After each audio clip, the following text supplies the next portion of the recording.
listening to the Gettin Salty Experience podcast.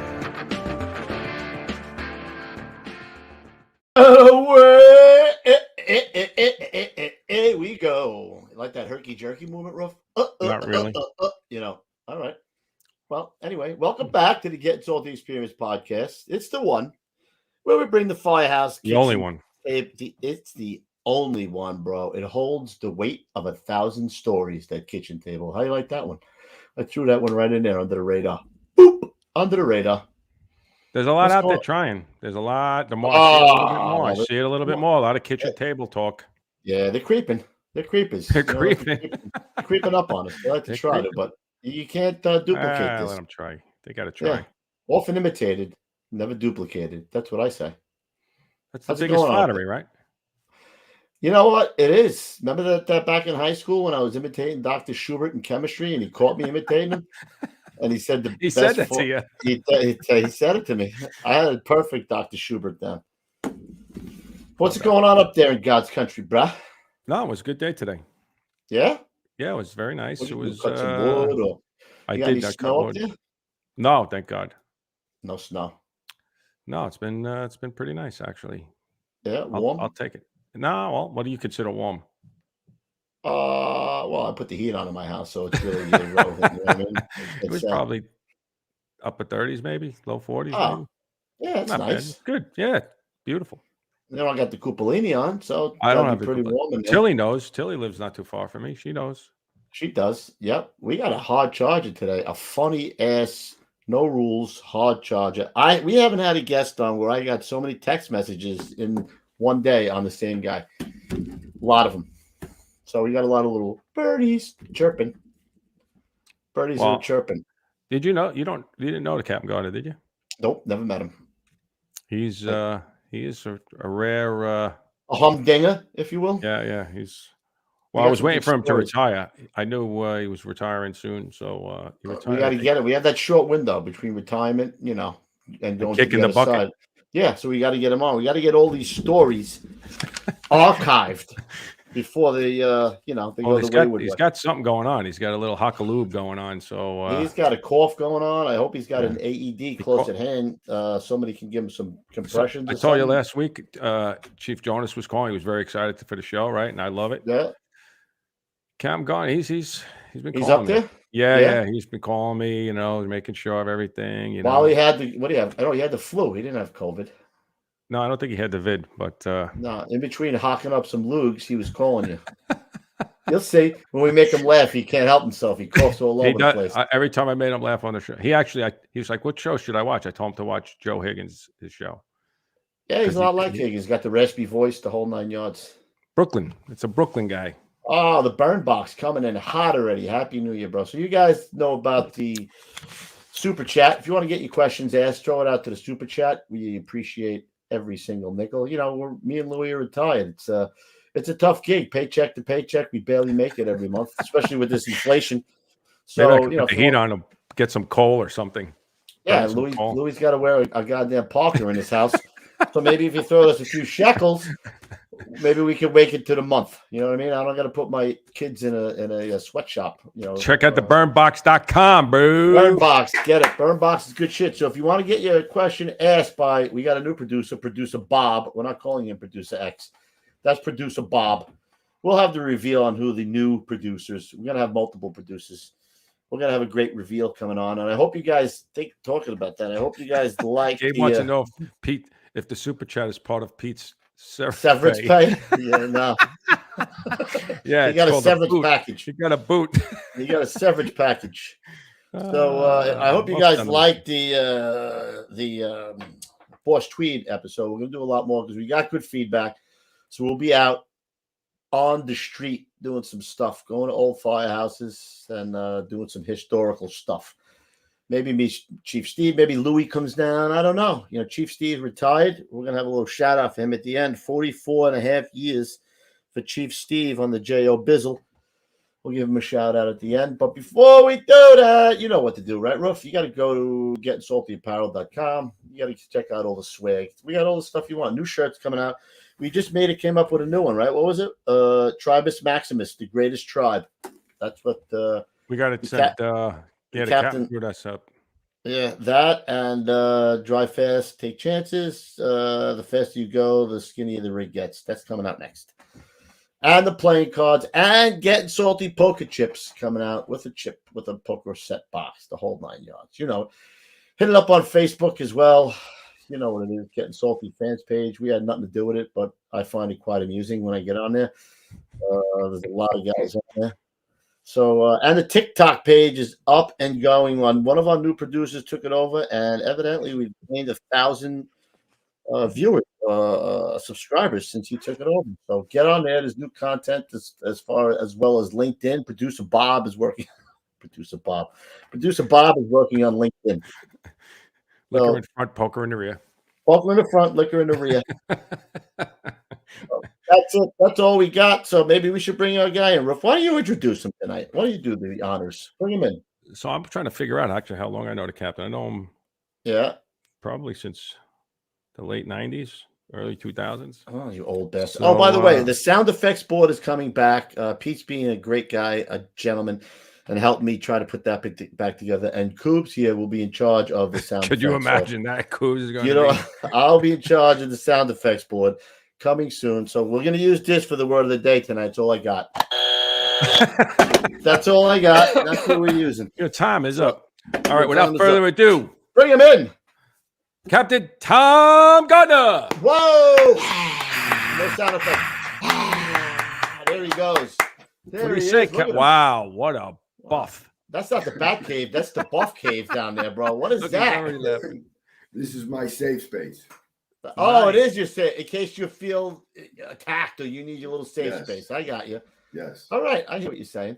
Cap, are those actually all your helmets up there? Yo, there's 4 of them. Yeah, bro.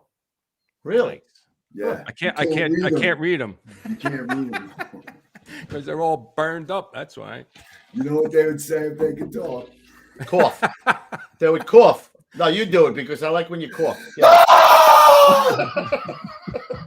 All right, there you go. All right, we got to get patriotic before this. Right, let's do the patriotic thing first. Yes. I pledge allegiance to the flag of the United States of America and to the republic for which it stands, one nation, under God, indivisible, with liberty and justice for all.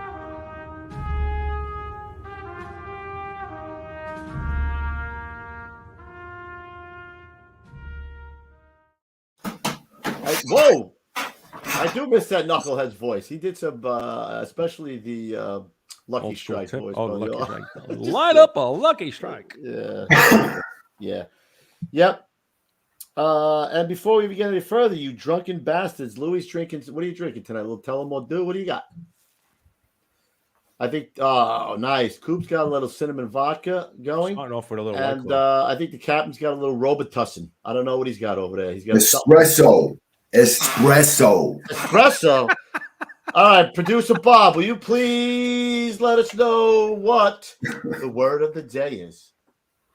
The word of the day is love connection. We should have. Now, if we had the sound effects board, we would have. How does that go? I don't know. Bob, I'll be back in 2 and 2. That's the dating game. Oh, that's a dating game? I knew it was close. He's not that. I mean, he's old. He ain't that old, bro. I mean, come on. The dating game goes back to the 70s, right? Bro, I watched it all. You did it all? Yeah. Beautiful. All right, listen. Let's talk about the early life of. First of all, why do they call you Chauncey? I saw that on a couple of places here. What's with the Chauncey? One of the guys in the Firehouse gave me the name because of the book and movie Being There, and in the book and movie Being There, the main character's name was Chauncey Gardner. Chauncey was a simple man. Simple how? What do you mean? Like Lenny from Mice and Men? All right. All right. So let's go back to the early years of Chauncey. Where'd you grow up? What neighborhood are you from? You know, what's the hood? I grew up in Staten Island, but I went to St. Teresa, which is in North Shore, and my family, there was 9 of us. We all grew up in the same house, 1 bathroom. It No was, TV, obviously, because that's all. I don't know what mom and dad were doing, but they weren't watching TV. in St. Teresa, 8 years, and from 8 years. So do the math. There was a Gardner in every grade in St. Teresa. Where are you? Legit. I'm the oldest. Are you really? Yep. And how old is the youngest? She was born 20 years after me. Oh my! My goodness. mother and father had 8 kids in 10 years, and then they 10 slipped years one past later. the goalie at the end. 8 kids in 10 years, and they had one at the end. Yep. Wow. Hey, listen. Today is Law Enforcement Appreciation Day. I just want to say my brothers, all 3 of them are New York City police officers, and I appreciate it. I was Gardner's doing it. There they are. There they go. There you go. Beautiful. It's like the Blue Bloods +1. Yep. I'm the only one that passed the test. You're the smart one. I was from a family of 7, so it's close. Not 9, yeah? 7. Well, Yeah. Cap, are they still on the job or they retired? No, they're all retired. I was Good. the last man standing. Yeah. Good. for you. All right. So Irish. What is Gardner? Irish, German. What is that? No, it's Irish, and everybody was born in Brooklyn. We were born in Sunset Park. We moved over to Staten Island before the bridge. So What'd you take, a rowboat over there? we took the ferry, bro. Don't you? 69th Street. Took the ferry, bro. Oh, for fuck's sake! So the Gardners all went to St. Teresa's, did they now? 69th Street ferry from Shore Road in Brooklyn to Staten Island. Really? So let me ask you this: Was your old man civil service? What did he do? He worked in Con Ed. He raised us all working in Con Ed. Worked a lot of overtime. He was a stationary engineer, and he worked. He worked. That's a hard job, bro. I did Con Ed for 8 years before I got on the fire. Did you? Yeah, it ain't no joke. Yeah. He retired. He retired out of Astoria, the power plant. Right by the Rock, yeah, the one you're looking at. Yeah, I worked in Queens there. Yeah, absolutely, bro. So what is it? An Irish family going over to Guinea Gangplank there with all the guineas, bro? What is that all about? They know where the food is. Come on, it was like farm country, bro. Yeah, back then in the day. Yeah. Wow. So who got you? Well, first of all, you had military service, right? You went into the military. Sir. Give us the early time. High school, right to the military. What'd you do? Yes, I was going through Susan Wagner. I graduated. I graduated in the summer of '76 because I had to go to summer school to graduate. And I had a long talk with my dad. I was I wasn't carrying my weight as well as I should have been. And I decided that it would be a good move to join the service. So I did. And it was the single best decision I ever made in my life because it changed me. I became a man, and I wouldn't have anything if I did not make that decision. What were you? You went into the Navy? What is that? Yeah, Navy. Navy. Where was that picture from? That was in the Black Sea. That was we were chasing communists around the world. Commie bastards. We need more of that. Yeah. No, I was a peacetime sailor. But that's a great picture. You know, I don't even know how I got it. It's the only picture I have in the Navy. Really? Yeah. Wow. Hey, you know what's long, hard, and full of semen? A submarine. Never heard that one. like I never heard from a jarhead. Thanks for the ride. Oh my goodness! So, all right, so you get how many years you do? 4? Or you enlisted? 4 years. Nice. Yeah. And what kind of vessel were you on? Oh, I was on a warship, bro. A guided missile cruiser. We steamed. We went down the Caribbean twice to shoot missiles. Gitmo. We didn't go in, but we went around and shot missiles. We went to the Med. We went to the North Atlantic. We went up into the Arctic Circle. Yeah, the captain of that vessel wanted to get out, so we did. Oh man, that's Louis and I say that all the time. Our greatest regret, right? Not going to the military. Should have went. My father was a Navy guy too. Should have went. But what are you gonna do? So what makes you want to be a fireman then from the Navy? Aha. So I met my brothers were playing ball with Al Ronaldson and his brother-in-law Sean Nelson, who was retired out of Rescue 3. The Al and I became friends. We decided that we were going to run the inaugural Staten Island Advance Memorial Day run, which is a 5-mile run. And we were going to do it under 30 minutes. Al was a stud, man. If you knew him, he vibrated competition. That's the guy. So we trained. We did about 50 miles a week. We did hills. We did speed work. We tore it up. And the whole time that we were doing this, Al was telling me about the job. He was a fireman in 157. He went from 318 to 157. And he was telling me about the job and how much he loved it, how much I was going to love it. I didn't even take the test. And he was telling me how much I was going to love it. So the whole time that we were doing this, I made up my mind that I wasn't going to disappoint him, you know. So I took the test. I did really well. I got 100. And then the physical, I did really well. I got 100.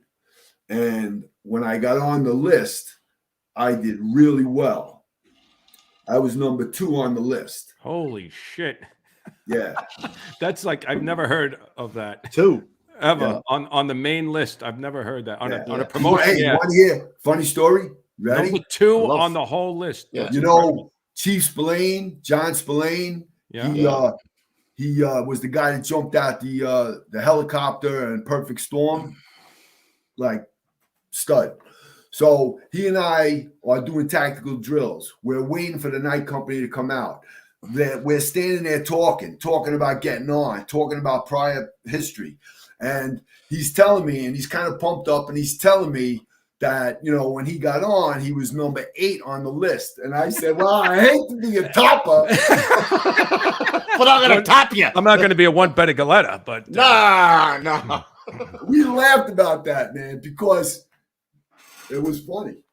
Yeah. Number 2, huh? Number 2. So you got to pick wherever you wanted to go. Well, yeah. Wait a minute. This guy. Well, when you see the man, when you see his resume, there might be a little more than number 2 on the list. Let me show you. Tom Fawcett, Battalion Chief Tom Fawcett. He was the president of the Emerald Society when the Emerald Society had some weight. He was that guy, and he was a St. Teresa guy. That's him. Oh my God! So as Dennis Smith would say, he was the fixer. He was a St. Teresa guy. And real quick story. Absolutely. I am set to go into the class. Everybody, they were sending telegrams. Everybody gets their telegram to go. They're gonna report to the Rock on Monday. And I knew a couple of guys, and I called them up and they said, yeah, they got their telegram, and I didn't get my telegram, and I'm going like, what the fuck happened? I'm number 2. Yeah. So I called my investigator, and the guy says, all right, well, listen, we got a couple of things we got to straighten out. You go in the next class. I said, what? And I left the house, and I was nuts. And then Look at his eye. I can't believe it. I regulated, and I called Tom Fawcett. I Regulated. He was working. He said, Tom, come on down. I go down. He's got somebody in the office. He clears the office. He sits down. I sit down in front of him, and he goes, okay, Tom, what's the problem? And I tell him. He goes, oh, I thought you had a problem. Picks up the phone. He calls this guy, Patty Gray was his name. He was the guy in candidate investigation or whatever. Pat, yeah, listen, my friend Tom, okay, thanks. All right, report to the Rock. Like that. He's the fixer, bro. He's the fixer. And then he said, well, let me know when the list comes, where you want to go. Ah, wait, let me look at this resume Hold and on. see where he went. Oh, wait, I see where he went. Oh, hold on a Listen, minute. you know what I learned there? For anybody I learned there, never, ever Spit it out. shame your weight. Never shame your weight. Anybody that speaks up for you, anybody that is going to help you, never embarrass them. They should never have to hide their face because they help you. Remember that. That's words right there. You should have saved that for the old Should say school that clip for of the the old day. school For clip of God's the sake. day. Oh, Well, I that's got a whole perfect. list of them, bro. I got a whole list of his. That's a great. That's good. So you go to school, and then they come out. First he had to regulate. Then he went to school. Well, you know what? I could probably have regulated. used that advice probably like A couple of times. Maybe if you were poking Chiefs, 54 years of maybe you were unregulation. poking somebody's chest and maybe you regulated yourself that maybe you wouldn't have got lifted. I don't know. Me and the Cap got a story. I got a story with the we'll Cap. get to that one. But let's get to Probie school. So who are you in Probie school with? Any notables besides yourself? Louis Valentino. Oh, Meek, yo. Who's that guy? Louis Valentino. Oh, Louis Valentino was in your class, huh? Yeah. That ain't Louis Valentino right there, bro. That looks like that's me. Who's that? That's my Probie. That looks like Rocky Graziano or something. I don't know who that guy is, bro. He looks like the fixer. That's the fixer, bro. Hey, Cap, how could you have so much hair on your head like that? What's going on? You're asking him? Look at me, bro. Look at that thing. Bro, that was 38 years ago. A lot can happen in 30 You look good. How a tough paper route, bro, is what it was. It burned off.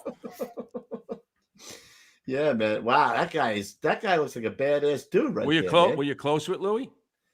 No, he went to 147 when I went to 255. Right. That's Louis' spot. That's Louis' spot, ain't it? 174. Oh, I keep fucking that up, bro. You're dyslexic. I am. Yeah. Yeah. I could be worse things. All right, so you go Probie school. And I don't know how this happens, but you wind up in the 15th division in engine 255. That's amazing how that happens, bro. Where is that? That's Staten Island? 255? I think that's right over the bridge, Staten Island. I think that beautiful. There he is. Look at him. Whoa, look at that guy, bro. So Al, I went there because of Al. You called the fixer again. Tom Fawcett squared that away, but I went there because of Al. Al, I wanted to be around him. Everything that he did, he was about we. He was about we. So he was in the truck, you were in the engine. He was in the truck, I was in the engine. Give us a couple of fire stories from your first year. How long did it take for you to get your first job at 255? Well, I don't remember, but I'll tell you a story about my first run. All right. My first run, we got on the rig. It was something south, down around like 309's way, So we get on the rig. We're out the door. We're on our way down Flatbush Avenue. I'm looking at the nozzle and the backup guy. The backup guy has his arm out the window, coat out like this, and he's going out for the meal. And the guy next to him, the guy with the nozzle, John LaFamina, Freddie's brother, he's sitting there strapped like he's going into the bowels of hell. And I said to the guy, the backup, I go, where are we going? He goes, it's just a pull box. And John knew that, and he was dressed like that. I said, I'm going to be like him. So choose to be ready. Choose to be ready. And I made that choice. My first run, my first day. Right. So you immediately you probably made with John LaFamina, you made a love connection. Oh, hello. That's Cap. Was the turnout like it is? It was always fast. Yeah. Frank McCabe, one of the old guys, took me around the rig. He said, "Did anybody take you around the rig?" I said, "No, Frank." He took me around the rig. Gentleman, knew everything, right? The next tour I worked with him, he says to me, "Did anybody take you around the rig?" It was a trick question, I guess. I said, "No, Frank, will you take me around the rig?" And he took me around the rig again. And believe it or not, he showed me different things. Like, so I would have missed that if I was a smart ass and said to him, "Nah, Frank, you showed me yesterday. You don't remember?" I would have been that dick that was going to be marginalized. You don't ever want to be that dick. So you could be another, but not that one. I used to tell guys all the time, even if you know it, Don't be that guy. don't say that you know it. Just go Don't over be it. that Right. guy. And when you answer the question correctly, you'll So, look like a all right. superstar. So anyway, he says to me, all right, listen, we get out. If you're not on the rig, we're going to leave you. And 255 was a first due engine. We are first due. We're first due north. We're first due south, especially south. We know that first due, there's nothing better than first due, except for us, it was being second due and beating 309 into a job to fill out. That's better.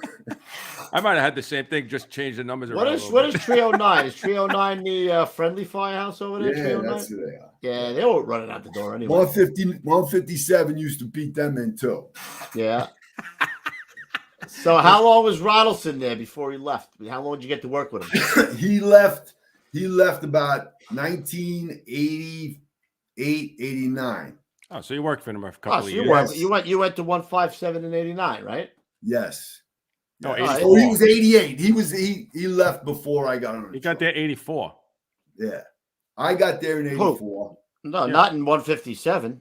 No, but he was in the firehouse with him. Yeah, Yes. yeah, I know. I'm just saying, in the truck. Oh, Did you He work was with a the truck? tremendous heat shield. Yeah. To be like friends with Al, like I would do, you do your dumb Probie shit. He would go, he's gonna be all right.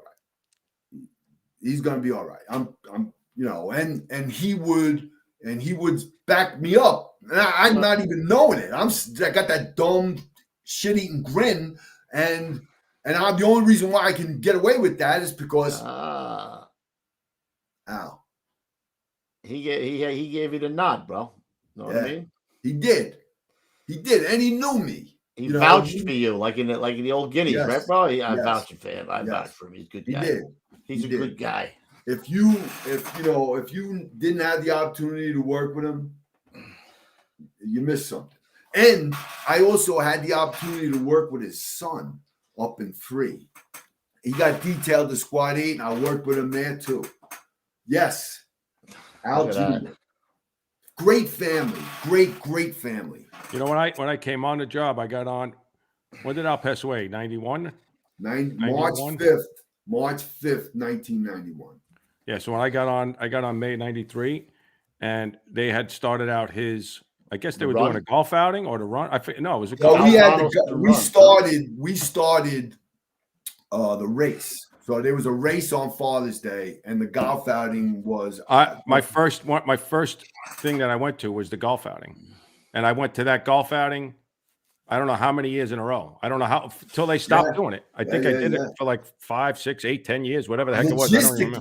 Logistically, that had to be friggin' nuts. Like, would they get like 7 golf courses? Oh my God! It was they had the one. I think it was out in Montauk one time. I don't even remember.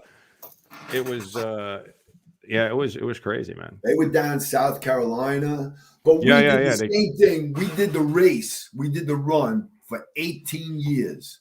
Same day, Father's Day, Staten Island, Susan Wagner High School, where Al went to high school. The family came down. Everybody, the 255, 157, awesome show up. They would grill. They would man the coolers. They did everything. The fish, Mike King, was the guy. He carried that whole. I worked there with the fish. He carried that whole thing on his back, and we'd still be doing it if Kim didn't ask us to stand down. It was awesome. Who were the bosses there, Cap, when you got there? And with either one, 255, 157. Who were the guys that you looked up? The captain was Bernie Mullen, who worked in 103, second section. Him and Tom Neary worked together in 103. Where is that 103? What is that like? He's like, yeah. So Warren Callan, what a gentleman. He's another guy that liked me, so he took some of the heat off me.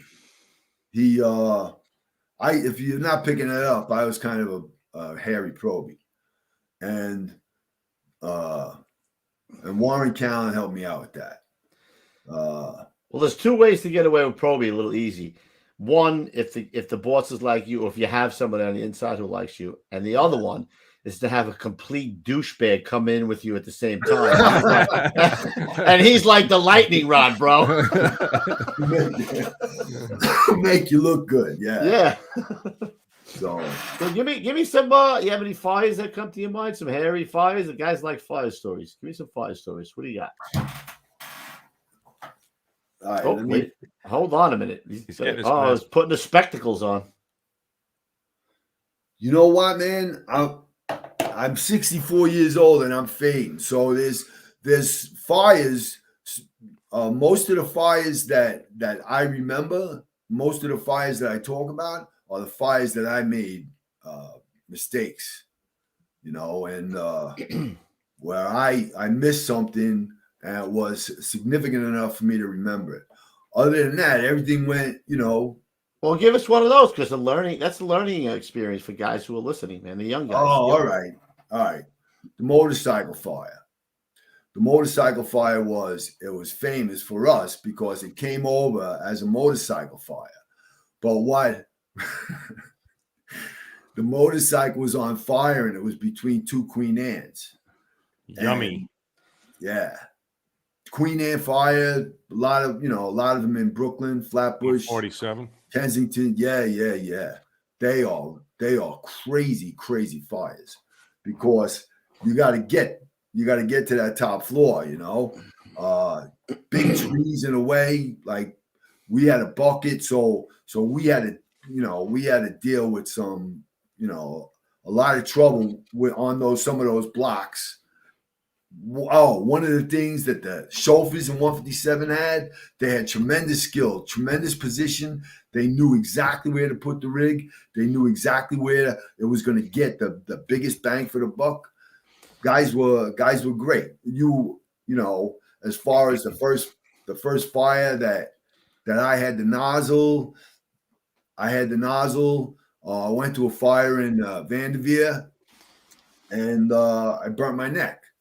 Something dropped down and burnt my neck, and I learned that I had to put my collar up. I didn't do that. I was still green.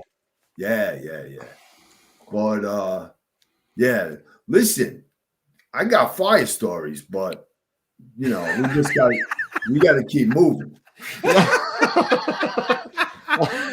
Cap, let me ask you this: when I covered in 255 and 157 quite a bit, and what was the story with the water? I think I don't know if I mentioned this, right? So I remember going in there the first time, and I don't exactly remember how it was, but one of the guys came over to me and said, "Hey Lou, don't stand there because there was like a vent above." And there was like a toilet in there, right? That would fill up with water, and they would hit the switch or flush it or something, or that was after me.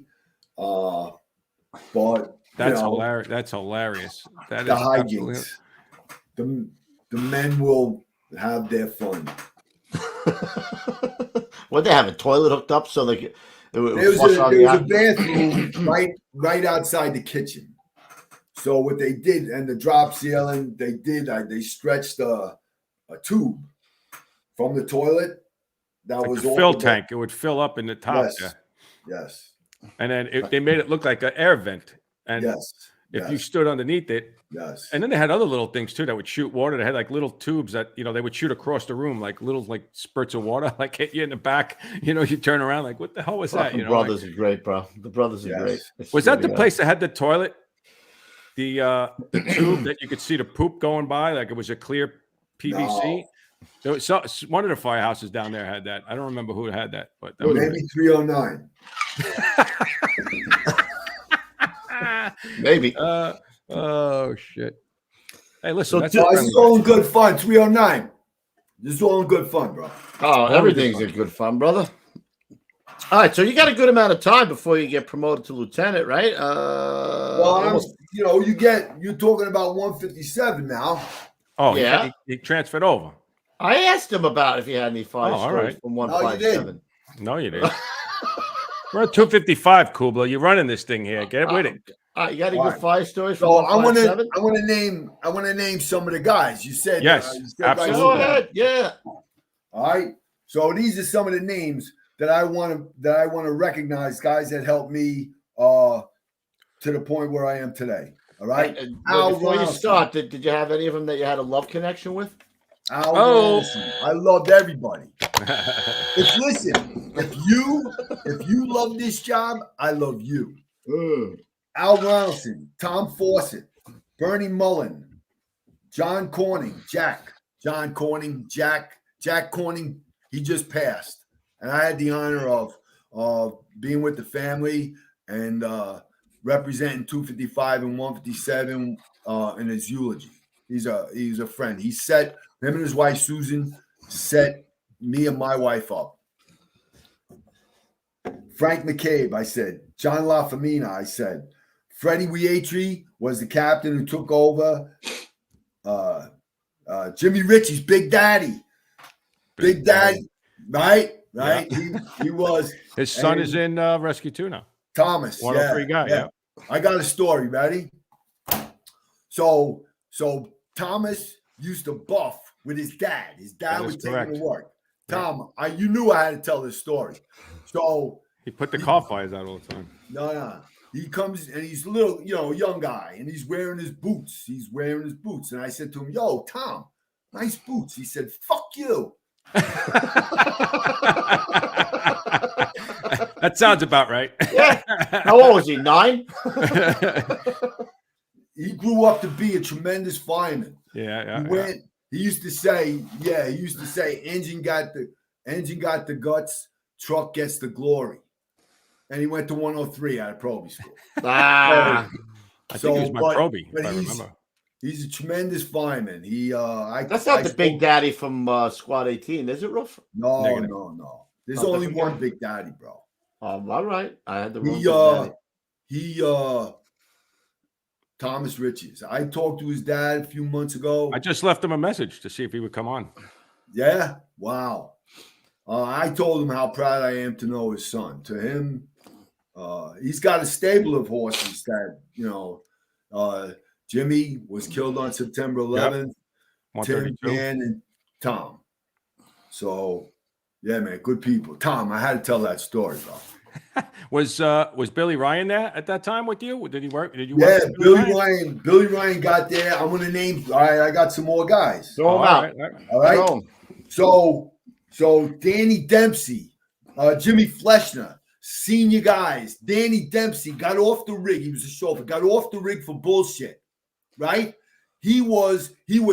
Guys can get hurt for bullshit. Right? He got off the rig for bullshit. That was so impressive. Jimmy Fleshner, senior man, captain chauffeur. I learned that. That is, right, is how critical is that position? You're the captain chauffeur. Captain uses you. He says, listen, take care of this. Talk to that guy. Do this. Right? Yeah. And Jimmy was that guy. You're the sergeant, man. You're the sergeant. Yes. All right. My peers. Robert Imperio, Terry McKay, Harry Gum, Mike Schweiger, Kevin Keaton, Mike Quinn, Billy Ryan, Cal Kelly, and Fish. The Fish. Fish again, man. Fish will mourn you to the day you die. Fish he's an awesome force, man. I seen him work.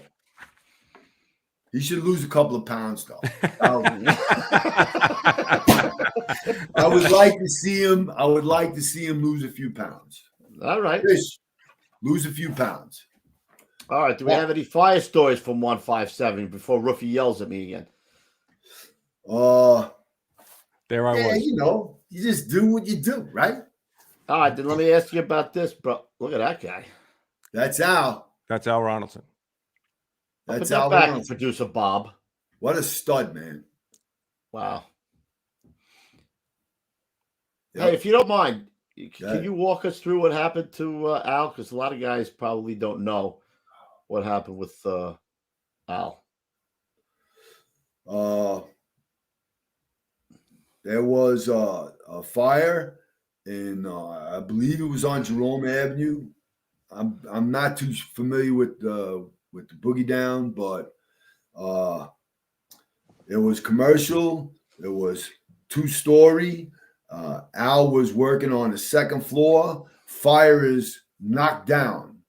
Fire is in. Al was he was making his way to the front, and the floor collapsed on. Excuse me. As a matter of fact, from what I understand, Pudgy Walsh was in field comm. Pudgy Walsh was outside. Al looks out the window, sees Pudgy Walsh. He says, "Yo, Pudgy, I'll be right down."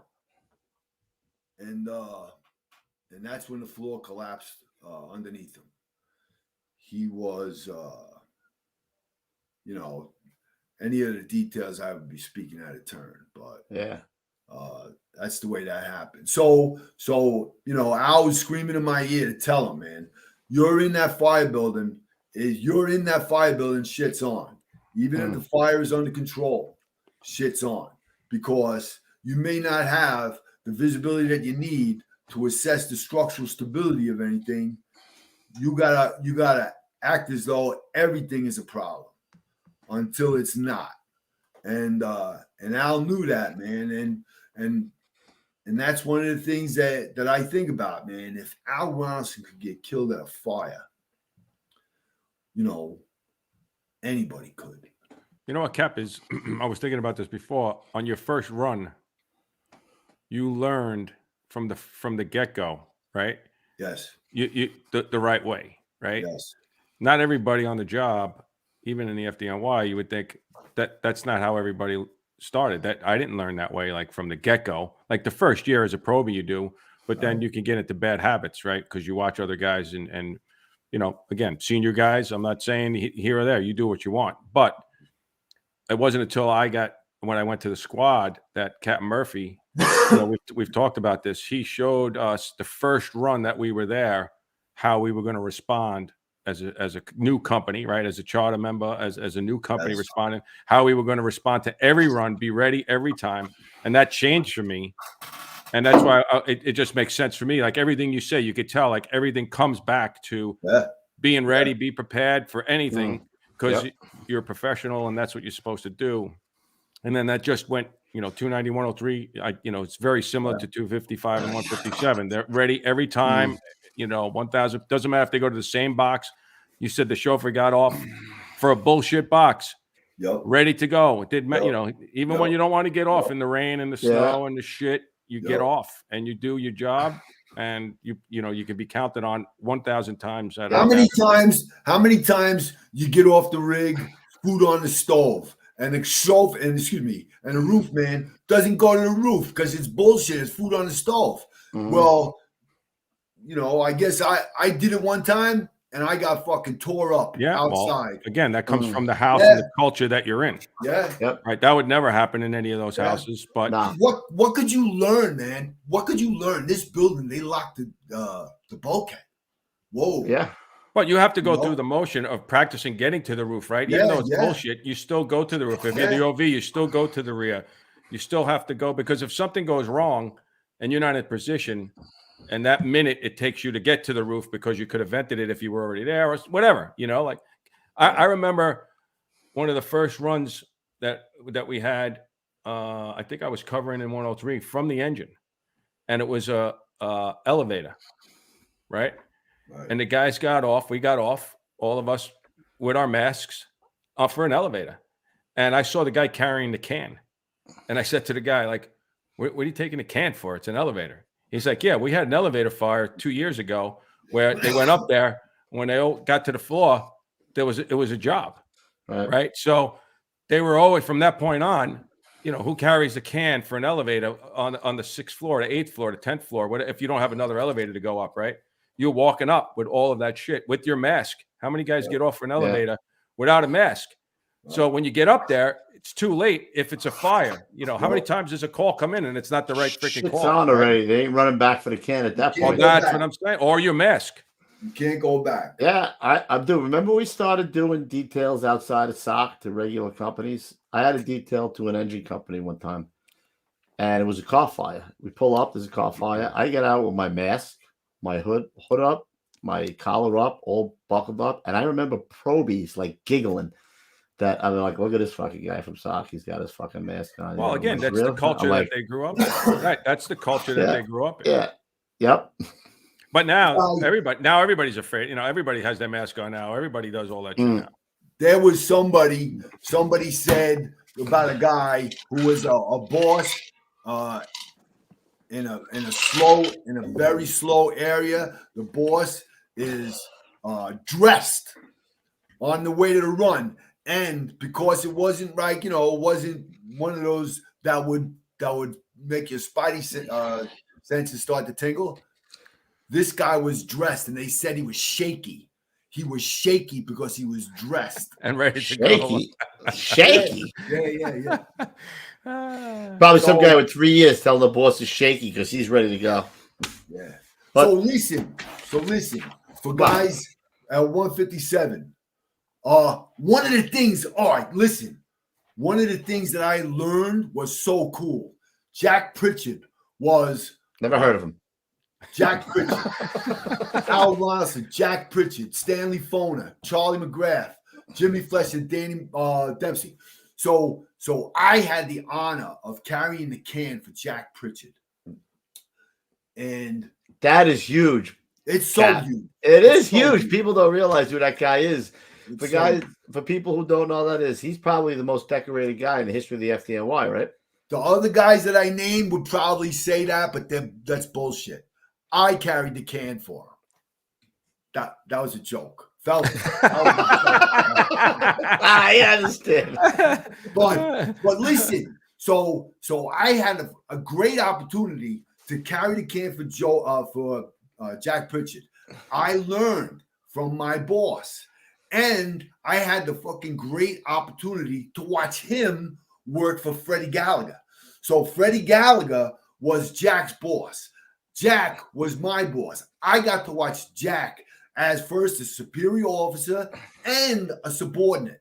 So it was really cool. I learned the chain of command. Fundamentally, I learned how the chain of command works in the New York City Fire Department, and expect nothing less. So I teach guys, you know, that's one of the things that I do, you know, on the chain of command. Delegate. You know, you have subordinate or either officers or firefighters. You delegate to them and then get them everything they need to get their job done. That's what I learned from working with Jack Pritchard and Freddie Gallagher. That was nuts. Was Freddie Gallagher a boss in Rescue 2? Of course. He was the captain of Rescue. Captain Rescue 2, right? Yeah, I thought so. Yeah, he was. His son was my chauffeur in 103. That's Freddie Gallagher. Yes. Oh, I didn't know that. Yeah. Freddie Gallagher. Yeah, he was. It's a tight knit family, that 15th Division, isn't it, Rookie? Yeah. You know what? When we'll get to the 6th Division. I went up there and everybody's saying, "Nah, it's a closed shop." You know, like there, you ain't getting in there. But I wanted to go. I wanted to see the other side. You know, I wanted to see what all the bullshit was about. So I went, and they are. You stay. It's a human condition. You keep familiarity, right? You want to keep familiarity, and we did the same thing, bro. You know, when I came back this way, I went from surplus in the 6th Division to UFO in 280 because of Matty Ryan, who was killed on September 11th. He was the captain of 280, and my friend Terry McKay, who was his lieutenant, who was looking out for me. Matty Ryan was in what, the 4th Battalion, or I'm not sure where he was. He was my brother's 24 partner. He worked that half. He worked that half for my brother, Matty Ryan. Yeah, what a gentleman. What a really, really nice guy. Yep. I believe when they were talking to him, weren't they talking to him too? When I don't know. If, I don't want to talk out of my ass. I don't know what. Yeah. Why did you start studying, Cap? What? You know what? you're a mind reader, bro. You, Look at Louis. me and you. Reskin. We should have worked together, Lou. So Well, we were this You close. had it. You almost this had close. it. You were there. We'll talk about that. Save that. Let's say that one. But one of the things that I had a lot of things that I didn't have, but I didn't have any marketable skill outside this job. You know what I mean? I wasn't a Welder. Yeah. I was not an electrician, a framer, concrete guy. I wasn't any of that, plumber. But I was a great helper, maybe the greatest helper that God ever made. But I wasn't making, a lot of money being a helper. And I decided to study. Another reason, because I started getting lumped up from the overhaul. I did a lot of overhauling, and I was in good shape, man. You saw some of the pictures, but for some reason, like when I was finished, I had to take a blow, and I said to myself, if I want to stay in places like this, because a lot of guys, you get fucking tired, you go slow. And I never wanted to do that. I love the kitchen. I love the firehouse. I love the runs. I love the pride. I love the pride. And so I studied. I studied hard, man. I hit it hard. And I had a great bunch of guys to study with, And I got promoted, and I wanted to go to the 6, and I went there. But that's the reason, Lou, because You are number 2 on the list. That list. Were no, that's a getting on. That's a getting on. No, I was. So where'd you work up in the 6th when you went there? Everywhere. I worked in Staten Island. Yeah. Yeah. So that's a story here. So I'm flying everywhere, and I'm not getting my vibe. I'm not getting my feel of the boogie down. I can't even call it the boogie down yet because I'm not there. You're not boogieing down there. Right. You're boogieing down in Staten Island. Right. Which is close. So I get the call, you're covering, you get the call from the aide. He says, hey Lou, hey Cap, you're going so-and-so, So one day after a fucking month of going elsewhere, Staten Island, if I wanted to go to Staten Island, I could have. I didn't want to be here. I want to go out. I want to see the world. And I talked to this aide. I said, hey, how do you figure out who goes where? He says, well, we keep our guys here and you go. Just like that. So I say to the guy, I say, well, I'm here because I had somebody ask me where I want to go. I want to go to the 6. And he says something like snotty, and I said, you know what? I never met you before. I'll be right up. Nice. I hang up the phone. It was Friday night in the summertime. The traffic was brutal, but I get there and I knock on the door. I'm a gentleman, and I meet the guy and I shake his hand and I don't raise my voice. I am non-confrontational, but I say, I just regulated. Regulated. So nice. So now, I say, thank you, bro. I walk out, and when I get home, I get a call from the captain of 50 engine, Captain Sheridan. And he says, I was in the back room, and he heard the whole thing. And if you're interested, I got a short-term UFO spot. I said, I would love it. I would love it. I would love it. That wasn't Danny. Was that Danny Sheridan? It could have been, man. Yeah. I don't know. It was a short-term thing. Where was it? In 50? 50 engine. 50 and 19 and 2/6 Nice. battalion. Yo, I had my first confrontation there. No. Yeah. You're not confrontational. You didn't regulate? But I did. So All right. You ready? Yeah. Yeah. So we're working in 50 engine. We got the senior guy in 19 is working in the engine. We go to a bullshit box in the project, right? Truck gets in first. They're on their way up. The boss in the truck gives gives a signal. We're still in the courtyard. We get back on the rig. Run comes around the corner. Sounds like a job. We get there. We get off to the door. I hold the door. 1, 2, 3. Elevator's there. I hold the door. 1, 2, 3. Senior man in the truck says, "Hey, we're waiting for the truck." I go, "Get in the car." So he gets in the elevator. We go up, and it's phone books burning in the stairwell, right? So the guy now, he wants to kind of talk about it. Says, "When we get back to the firehouse." So That's good. Right? So in the office, and the guy starts, giving me the Bronx bullshit. So I say to him, "Listen, man, I may be new here, but I'm not new to the job. I know that we got work to do. And before the truck gets there, we have the line set up. Who's better than us?" The guy says, "Okay." 2 hours later, I'm standing in the bathroom taking a leak, and he comes in behind me, next to me, and I said to him, "You know what, man? I'm never going to forget you." He says, "Oh, yeah? Why is that?" I said, "Because you were my first confrontation." He said, "You did well." How'd you like that whole change of atmosphere, though, bro? Like it was great. I got to see things, but I wasn't going to change them, and they weren't going to change me. I'm talking about the, like in Brooklyn, like you just said, you're beating 309 in every single time, but in the Bronx, it's like, every time. In the Bronx, it's like this. Oh, no, you go first. No, go ahead. You're first due on the ticket. Yeah. Right. Oh, no, you go. No, you fuck my sister. No, okay, I'll do it then. Yeah. So I'm out doing BI 47 truck, Castle Hill. So, and I'm, having some fun with him. I go, "All right." So just say we, there's a job here, and we are 5 blocks away. All right. Are they going to take this job? Second due, whoever was second due. No. I said, "Okay."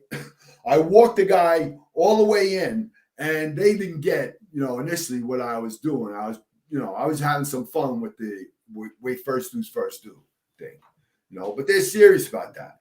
That's when I worked in Squad 41, there was a time we were second due engine, and I think we were coming in the block, and the first due engine was coming. I forget what it was, and I went to get off, and I think it was Owen. Owen, he grabbed me. He's like, "No, Lou, we don't do that." I'm like, "What are you talking about?" He's like, "No, we stay on." Do now. I'm like, "What? Like, what are you talking about?" And I'm like, "No, I got to get off. I can't stay on." He's like, "No, Lou. We don't do that." I'm like, "Are you telling me to stay on?" And I stayed on the rig because when in Rome, you do as the Romans. Yes, and so right. After I got back to the firehouse, we talked about it. He's like, "No, we don't do that." Whatever it was, I forget exactly what it was, but I stayed on the rig because I guess should have went like this, Ruffy.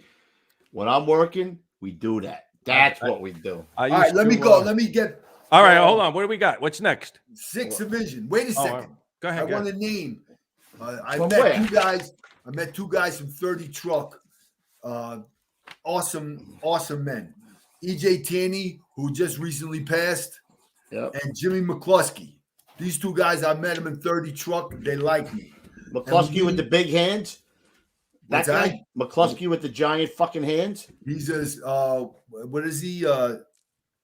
Tunnel rat. No, not a tunnel rat. Yeah. He was a honk. He's a honk. Yeah. Great men. Great. They were great friends. EJ and McCluskey were great friends. But all right. So now listen. This is another real quick job. This is I'm working at 50 Engine. We go to a fire. Top floor, cock loft. We got a line where we're putting fire on the cock loft, and it's not charged. You know what I mean? The fire, everything's going up. Everything's going up. There's a chief standing behind me, and he's breaking my balls like he wants me to get right under it. And I'm using the line. We are using the line to its best advantage. And the chief keeps breaking my balls till finally, I got my guys regulated. And I'm And now using the that chief. from now on. so I look at the chief and I give him a wink, and he regulates. He regulates. So we go down in the street. I said, Chief, listen, I just wanted to make sure that my guys weren't affected by what was going on between me and you.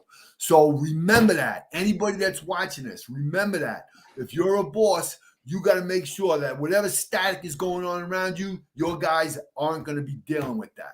Your guys got one job to do. I mean, I could have used that about 30 Bro, years you ago. could have used all these tips, Ruffy. What happened? And another thing. And another thing. All right. Go F your Wow. mother. How about All right, that? let's talk I about got when to you take get a nap after that shit. when you get back when you get back to the 15th division. You're like, I've had it with the Bronx. I'm going back to the 15th. All right. I got it. You got it.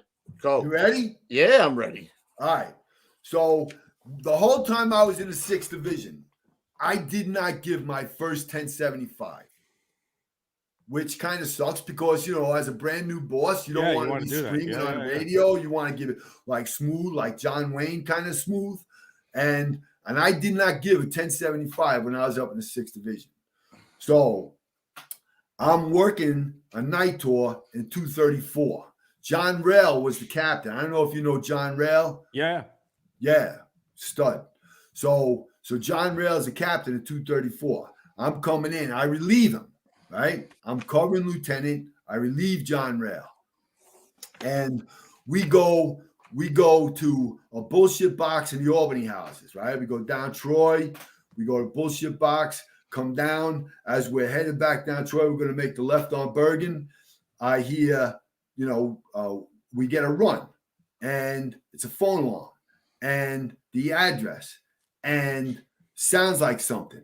So we make the left on Albany, and they're getting, sounds like the dispatchers are doing the pee-pee dance. We make the left on whatever street that was, Sterling and Troy ripping. 2-story brownstone, top floor going. Get my first 1075. We go up, and it was crazy, man. I got burned. I got burned. I felt like I got burned everywhere. We put the fire out. Jimmy Ellison was there. I think he was working on 111 at the time. Yeah. But we went through a whole lineup. Everybody on the line had to go. But me and Ellison we went around to the front, put the fire. I was shot. I make my way downstairs. I make my way down the street. I'm trying to find a private place so I could just take a knee. And I'm sitting on a stoop, and John Rail comes, and he says, "What's going on?" I'm like, I got burnt everywhere. He goes, "Let me see." So I stand up. I got burnt on my legs. I stand up to take my pants down, and I just remembered that before I left for work today, I was standing there, and my wife gave me a pair of Superman underwear, and Underoos. and I just remembered that, and I fucking wear my Superman underwear, Underoos. and I go. Ah, shit. Between me and you, right? Go to the burn center. I'm sitting in the burn center with your underwear. With your The Superman nurses underwear. are coming in. The nurses going, "That's the guy with burn." With the Superman underoos. Yeah, at least you weren't free balling. You know what I mean? At least I thought he was going to say he forgot to put his underwear on, bro. don't you First see? 1075. The only thing between us and him is a thin layer of gabardine. First 1075. So that didn't go as well as I thought it was, but it was. You had to be Good there. job. Yeah, man. So, All right. you're assigned to 111, right? How's that happen? No. Wow, I got stories, bro. I'm working. I'm just going by what you sent me. What do you got? No, but I didn't. All I'm right. working. I'm Go working ahead. UFO in 132. I'm working UFO in 132, and I'm working with Mike Kiefer a lot. Somebody told Mike Kiefer that he had to follow me around, and I didn't realize what happened.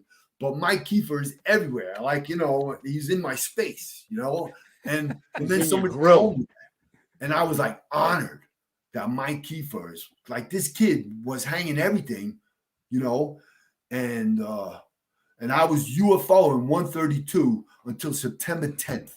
I was covering crazy. John Graziano's spot. Yeah, I was covering John Graziano's spot. And That was the kid. yeah. So did you and Kiefer have a love connection? John, That's the kid who died in 9/11. You nitwit. you know, I know who it is. John Kiefer. Oh, you ready? Another one. You ready? Yeah, I'm good, man. You know Rod O'Connor? Rod O'Connor, chief of the 5-7. He's old school, man. Old school. So, and remember this is good learning. I'm working in 132. We get odor smoke on odor smoke 4-story tenement, right? Top floor. We get to the top floor. We bang on the door. We gotta force the door. So we force the door, go in. I give the report to the chief, and the chief is now he's pissed. Remember that, Lou? They were telling us that we had to find another way in. We couldn't go through the door for bullshit, right? And I go, you know what? Andy Jordan was a forcible entry guy. He was the Irons guy. God rest his soul. He's working on that. I go downstairs to meet the chief, and it says, upstairs, Lieutenant. So we go back up the stairs, and the door's fixed. Andy Jordan fixed the door, right? So now he's more pissed because the door's fixed, and now he's got to get his pound, right? So me, him, and Rock Newman, who was I know that name. I don't know yes, how I know that he's name. lieutenant. He's lieutenant colonel in the Marine Corps, like still. And me, him, and Rock Newman are walking downstairs, and he's in my ear. We get downstairs. I said, Chief, I just want to let you know that didn't just happen. I said, I made a decision to do that. Now, if you want to talk to me about the decision I made, that's another discussion entirely. He goes, his eyes open wide, and he goes, okay. That was it. From that point, me and him were great. And the takeaway. You regulated him, bro. Yeah. Well, He's like, I yeah. gave him the logic of, you know, if you're going to build firemen, you want firemen that are making decisions and are not afraid to be wrong, because you're going to be. So make your decisions and stand by them and learn from them and change, you know, whatever you got to do to get where you want to be. See those guys get there. That's what Rod O'Connor did for me, you know, and I want to pass that on. And September 11th is, you know, everybody's got their story, and it's sacred. You know, whatever, you know, you remember wherever you were, you remember whatever you did. I think about my friend Mike Quilty. He was a lieutenant in Ladder 11, and he is, Mike. I love you. He's my best friend, and so where was he working? He was working 11 truck. 11 truck, yeah. It's a good truck downtown. 11 Yeah.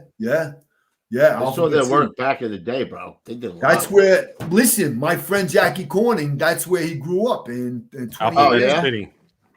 Yeah, Mike Quilty. This is him on the top of the World Trade Center. That's crazy. Yeah. They just finished their administrative detail. Wow. They just finished their administrative detail, and they were, you know, they cut them loose. So there's a picture. There's a picture up there. Phil Petty, Fred. Come on, Fred, help me.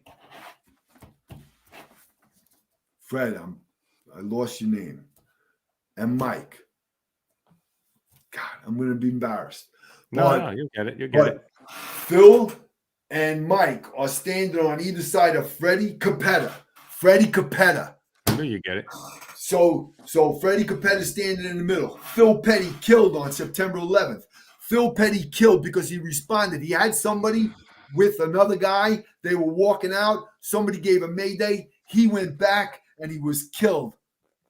He was killed when the North Tower came down. The Freddie Capetto was standing there with two of his friends who were killed on September 11th. Wow.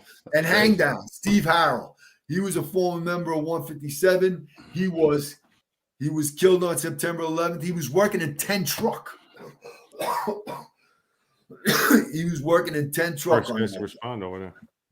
Yeah. I had the honor of speaking at his funeral also. I did that for my friend Cal Kelly.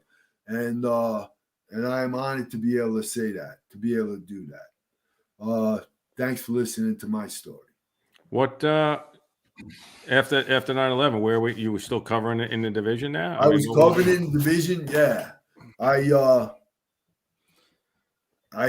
was sitting in the kitchen. I was sitting in the kitchen on 147, and the captain, I believe, is Martin Eashan. I'm not sure if I got the name right. Yeah, I know that name. Yeah. He sits down next to me. So we're in a full kitchen. Everybody's doing a lot of noise.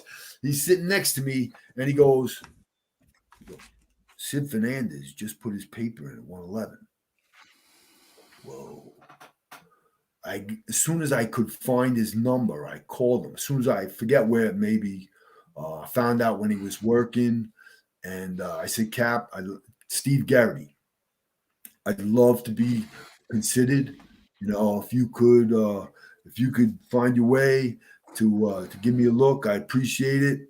And I did, and I was UFO there for 3-4 months, and I got the spot. Now, I was there for a short time. It was the best cup of espresso.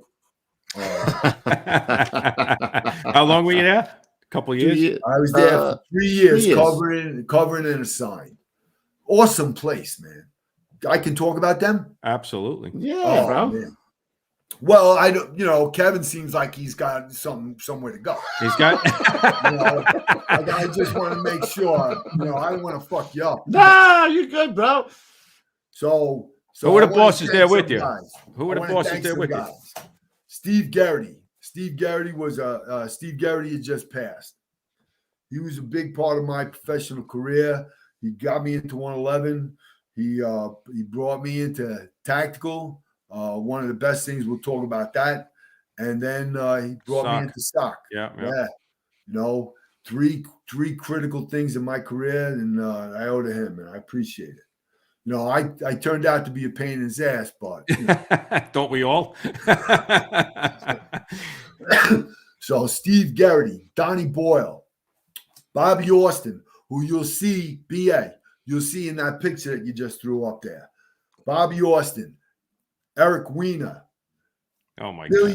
Billy Reed, Richie McCabe, Mike Trezor, Ray Strong, Chris Wheelahan, Chris Iser, Kevin Pafitlik, Joe Lennon, Bobby Hosey, Richie Catalano, Malcolm Moore, Greg Borkwin, Melvin Buckman, and I want to tell a quick story about Wheels. I'll tell you a story about Wheels. So I'm sitting next to Wheels. We're eating lunch, and he says, "So you coming to the camping trip?" I go, I wasn't really planning on it. A new officer, for whatever reason, I wasn't high on my radar. But I said, he goes, "Nah, you're coming. And I said, well, I got I really don't have any equipment. He says, "No, I got it. You're coming." And so I said, "All right, I'm coming."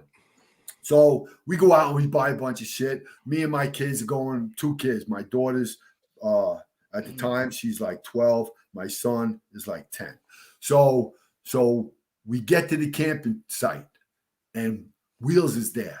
And I get out of the car. Wheels, how you doing? These are my kids, my daughter Bridget, my son Tullis, and Wheels does his Wheels thing, and he's all over it. Like his son Matt works in 248. Matt, I hope you're watching this because I love your dad, and I'm gonna love telling this story.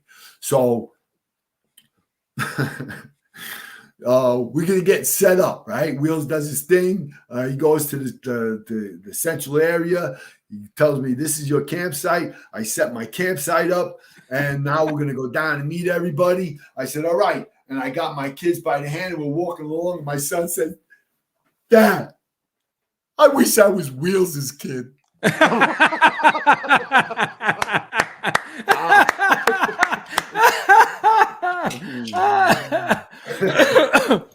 I said, me too. Hey, Cap, was that campground? Was that where you used to go rafting over there? Yeah. Yeah, because 103, we used to do that all the time. I think 111, we used man. to see the guys from 111 there all the time. So we go on a hike. Like there's a hike, there's a comedy night, like everybody tells jokes, whatever. So we go on the camping trip. So we get to the high point. It's a beautiful scenery, right? A beautiful vista. I think that's the right word. And my son, as we're walking up, I see everybody stop there waiting for us. As we're walking up, my son says, Dad, could we sing God Bless America?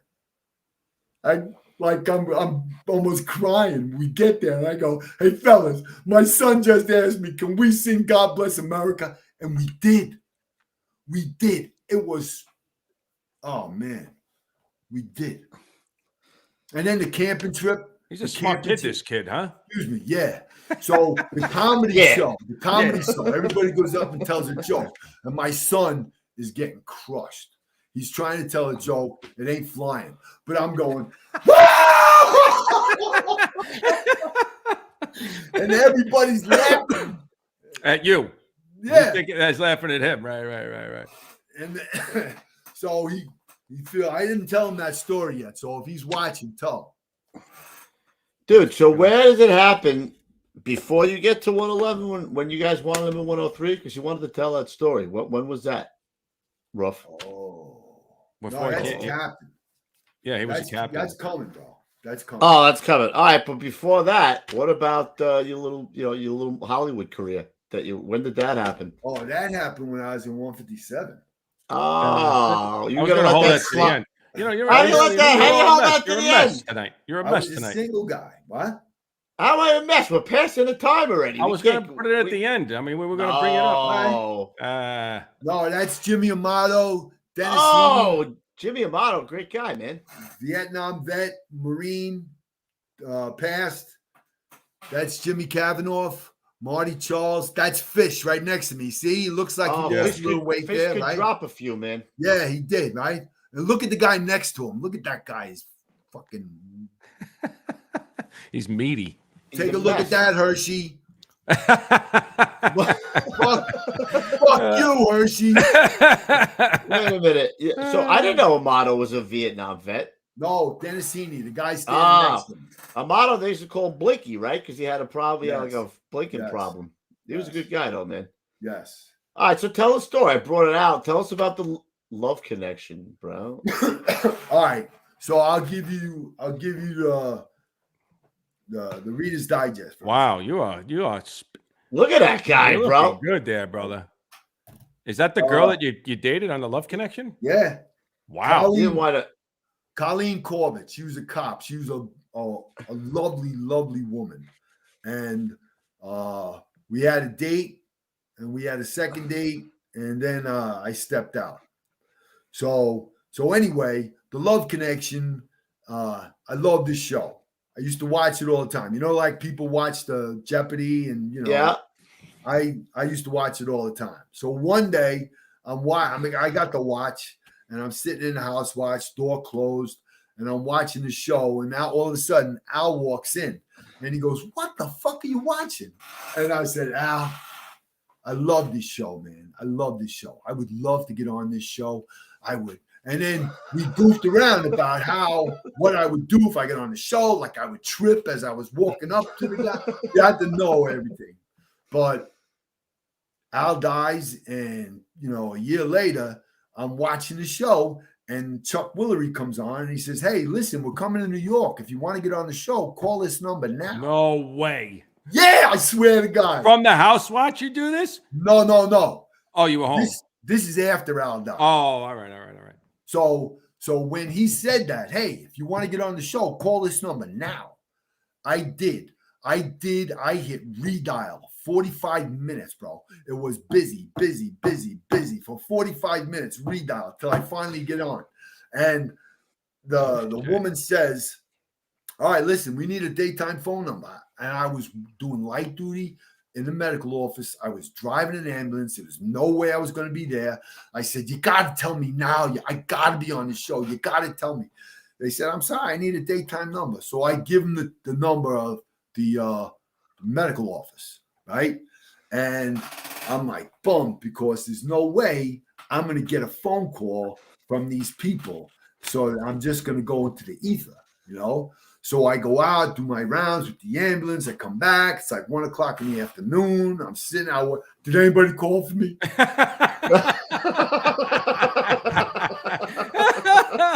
Nobody. So now I'm sitting there and I'm going, man. All of a sudden the phone rings. I said, hello, this is the fire department medical office, firefighter Gardner. Can I help you, sir? She said, this is not sir. This is the Love Connection. I said, no way. I gotta be sitting next to Chuck. I told you that? No, Mike, somebody in the chat said it. No, McVeigh told me that the other day. So anyway, that's hilarious. I got there. We had a great date. I had a lot of fun, but I'm cured. I don't ever have to do anything like that again. And you got it out of your. Whoa, hold on. You got it out of your system. So Hershey wants to fucking break my ball. After you just have you. Hershey, we're on the fucking show, man. Come on, Hershey. but the how was Chuck? Thing, was he cool? He was awesome. Really? Yeah. It was the show was great, man. That's another story entirely because, like I said, Kevin needs to, he needs to move the ball. So, yeah. Was Chuck stripping all the girls too? What was going on over there? Chuck had to be hitting that shit, bro. No. Chuck is a gentleman. Yeah. A lot of kids, And we'll be back in 2 and 2. Yeah. But that's right. We'll be back. Yeah. But the whole thing. They guys didn't break your balls in a fire. I was just going to say, what did? Come on, that had to be all over your locker. Of course they did. Listen, I had to tell that story in chauffeur school. I got valedictorian for chauffeur school. I had to tell that story in flips. People remembered it, and listen. Forget about man. the companies that you went to. And they want to hear about Love Connection. You know how many people texted me? I know about. And you got to tell the Love Connection.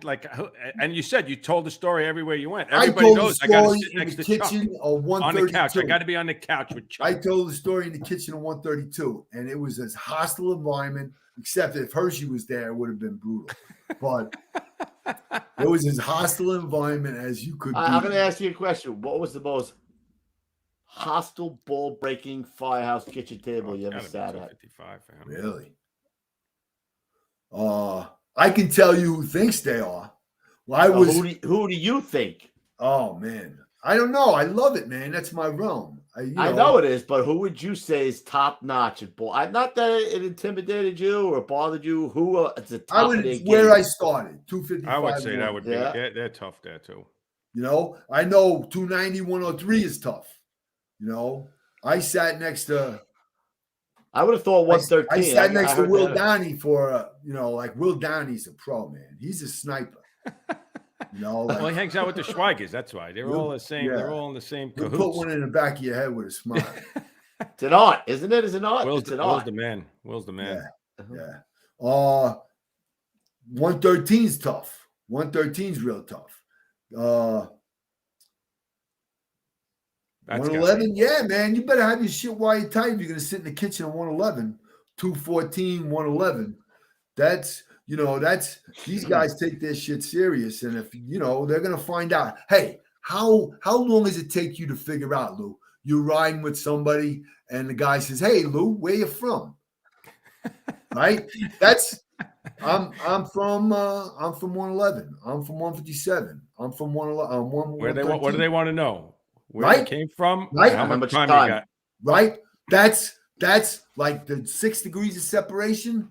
This job is 2. I was up in the Bronx in 44 truck, and I heard so many times, hey, Lou, where you from? 157. Oh yeah, where's that? Yeah. So I got to like saying 157 Flatbush, Brooklyn, and the chauffeur in 44 truck says, where's that? I said, Flatbush, Brooklyn, kind of Follow the smoke, Cap. Tell him follow the smoke. Look in the sky. So now we're talking, and I said, wow, you're from here? He goes, no, I was actually in 209 engine. I go, what? You were in 209 engine? And you don't know where that is? Get the hell out of here. That's bullshit, right? That was Donnie Franklin. Shit. Yeah. We had some fun. We had some laughs with that. That was him. So Freddie Gallagher, right? He was my chauffeur, right? So when I first come to 290, I've told the story before, but I figured you would get a kick out of it because it's the same thing. So he said in front of everybody, he's like, "Hey Lou, where did you work?" So I said, "Oh, I was in 117 in Astoria, and then I was in the squad. I was in squad 288." So he's like, without missing a beat, he goes, "Oh, that's great. So you haven't been to any fires?" I think, just like, oh, it's fucking, he was a tough son of a bitch, man. He was tough. But all right, I'm letting you run it. Go ahead, bro. You're not happy with the way I'm running it. Go ahead. You take it over. Go ahead.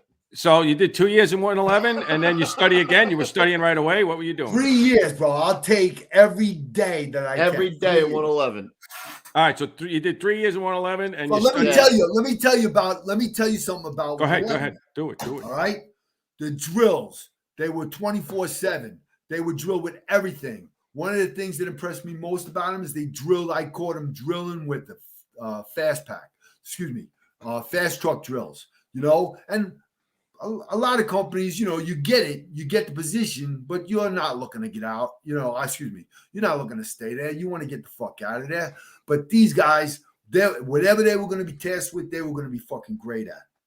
And that's what I learned there.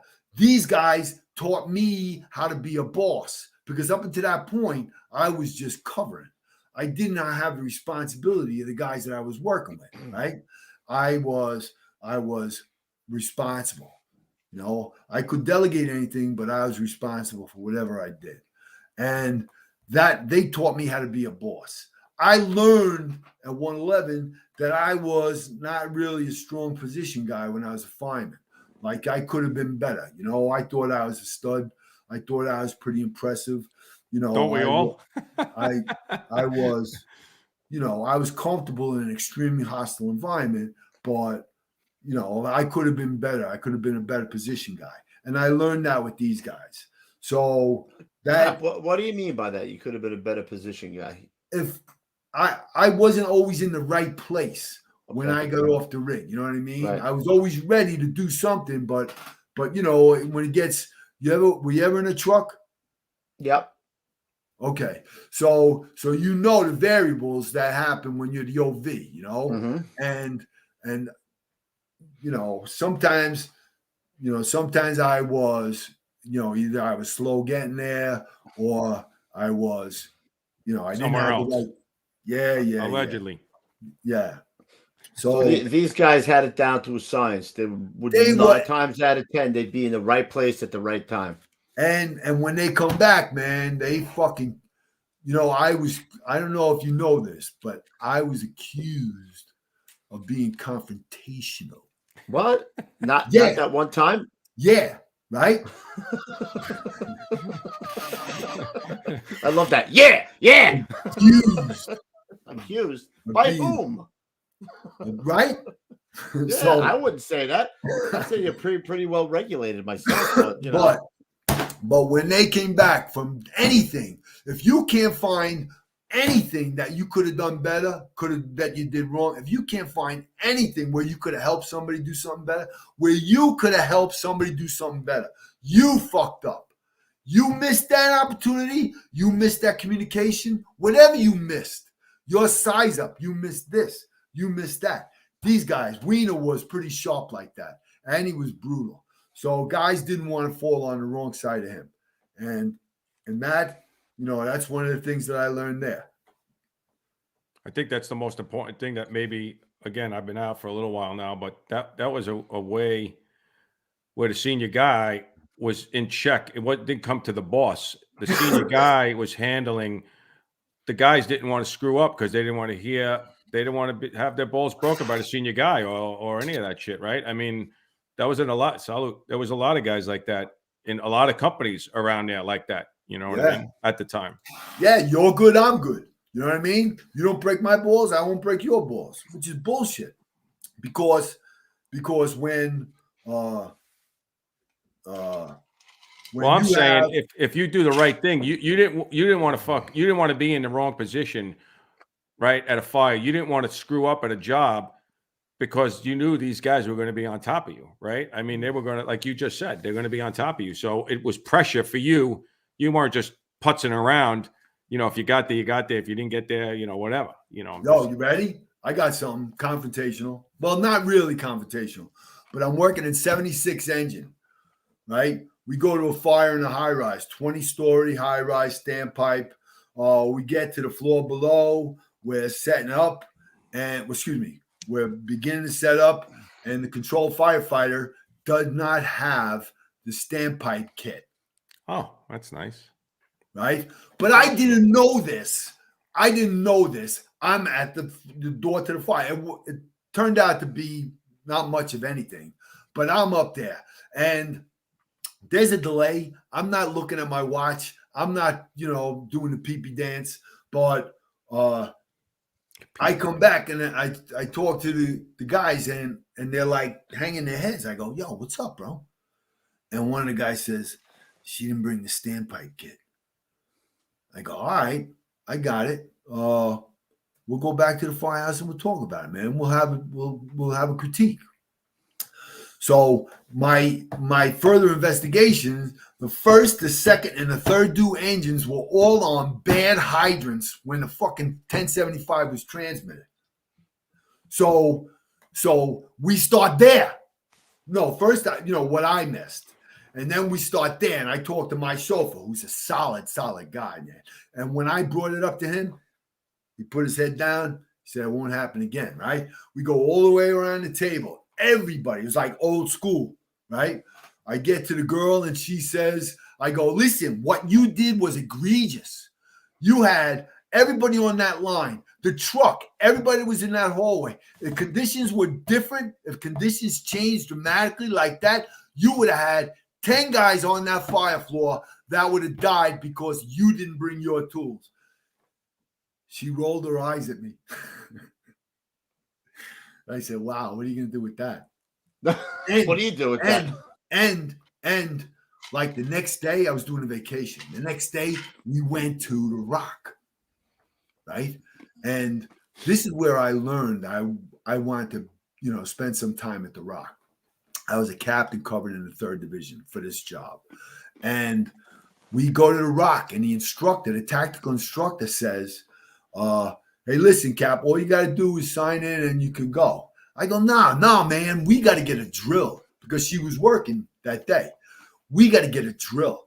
And he goes, well, the Probies are doing everything anyway. I go, yo, what about building 1? We got to do a drill, bro. You don't know we got to do a drill. And he doesn't want to do the drill. He doesn't want to do the drill. That's what he's doing. He want whatever the fuck he was thinking about. But I see Wally Blum walking by. And I said, Wally, we need to do a drill. Building 1. Which is the standpipe building, right? That's the standpipe building, right? It's all right. So we do. And there's no problem. Like I'm going, what the fuck is up with this guy? Yeah, so we run the drill, and it was a great drill. We go back to the firehouse. She comes into the office, shuts the door. Oh, shit. And she says to me, you'd be a good fit around here. I go, wow. I said, listen, man, I'm not comfortable with this conversation. We should go outside, maybe take it down to the apparatus floor. But that was the last time that I had any time spent in 76 engine. Great place. 76 engine, 22 truck, the 11th Battalion. Eddie Meehan, 22 truck. Solid guy. Friends of the Ronaldsons. He died a few years ago. He took me in, man. He took me in. Did I tell you? You were a captain when you were bouncing over there? Yes, sir. Did I tell you how much I love Jimmy Lanza and Jimmy McEntee? I told you that. Well, in the pre-show. No, I didn't. We didn't get Not to the here, third you didn't. division yet. All I'm right, gonna tell you again. 11-20-04. We're in the 3rd division. All right, I'm gonna Promoted tell you to again. captain. All right, Jimmy go. Lanza. There he is. All right, I'll tell you again. Story guy. So, yes. He used to come by 117 all the time. Yes. What a gentleman. He was a skier guy too. Yes, I think he was. Yes. Wasn't he? He was in the union too. Was he a I think he delegate? was a union guy or something. He was a delegate. I He think. might have been a delegate. Yeah. But what a thrill, man. I went. All right, we could just move on then. He just passed away too, unfortunately, right? Yes. Jimmy? Yes. Shame. It's fucking crazy. All right, so I'm covering. I get promoted out of 111. I'm covering in the 3rd. I meet Al Hagen. 43 truck was an awesome company, man. 43, 53. They took me in like I was a stranger. I was a little banged up, trying to the Manhattan vibe. I found out I was an acquired taste. I didn't think so. I thought, I'm good. You're good. I'm good. Right? I thought you're good. I'm good. I like didn't know that. He was a quiet. Anyway, Al Hagen was the captain of 43. He was doing some details and he was bringing me in. I was covering his spot, and I worked with some great guys. Jimmy Lanza, Glenn Rohan. Glenn Rohan and I worked together at 43 and at the Rock. But Jimmy Lanza, Jimmy McEntee,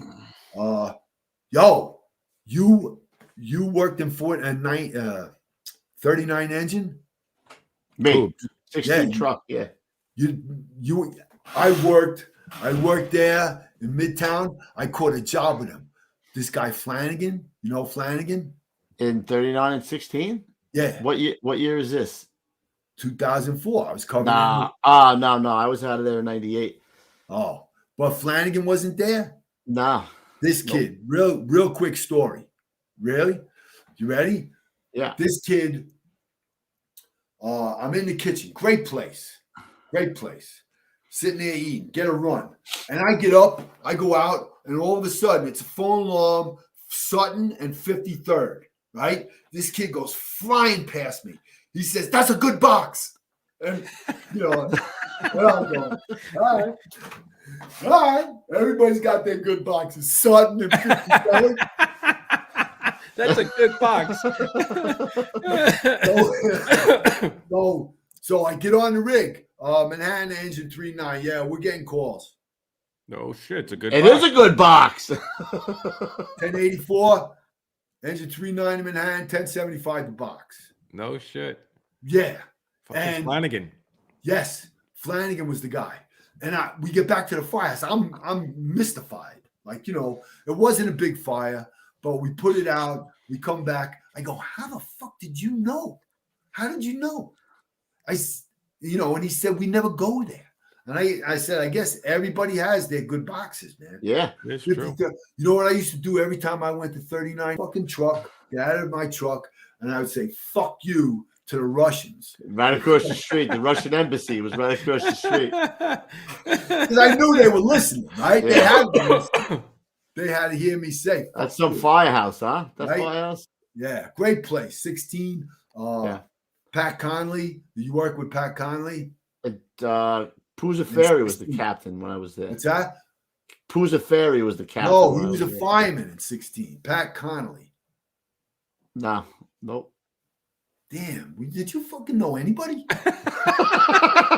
I know you. Yeah, I had some fun there, man. But I did They had some oddball stuff there, man. It was decent. All right, so ready? I want to tell this story too. I'm detailed. Excuse me. surplus tour, I go to 76 truck in Tottenville, Staten Island. The cool right? corner. Is that the cool corner? The hot So, curve. No.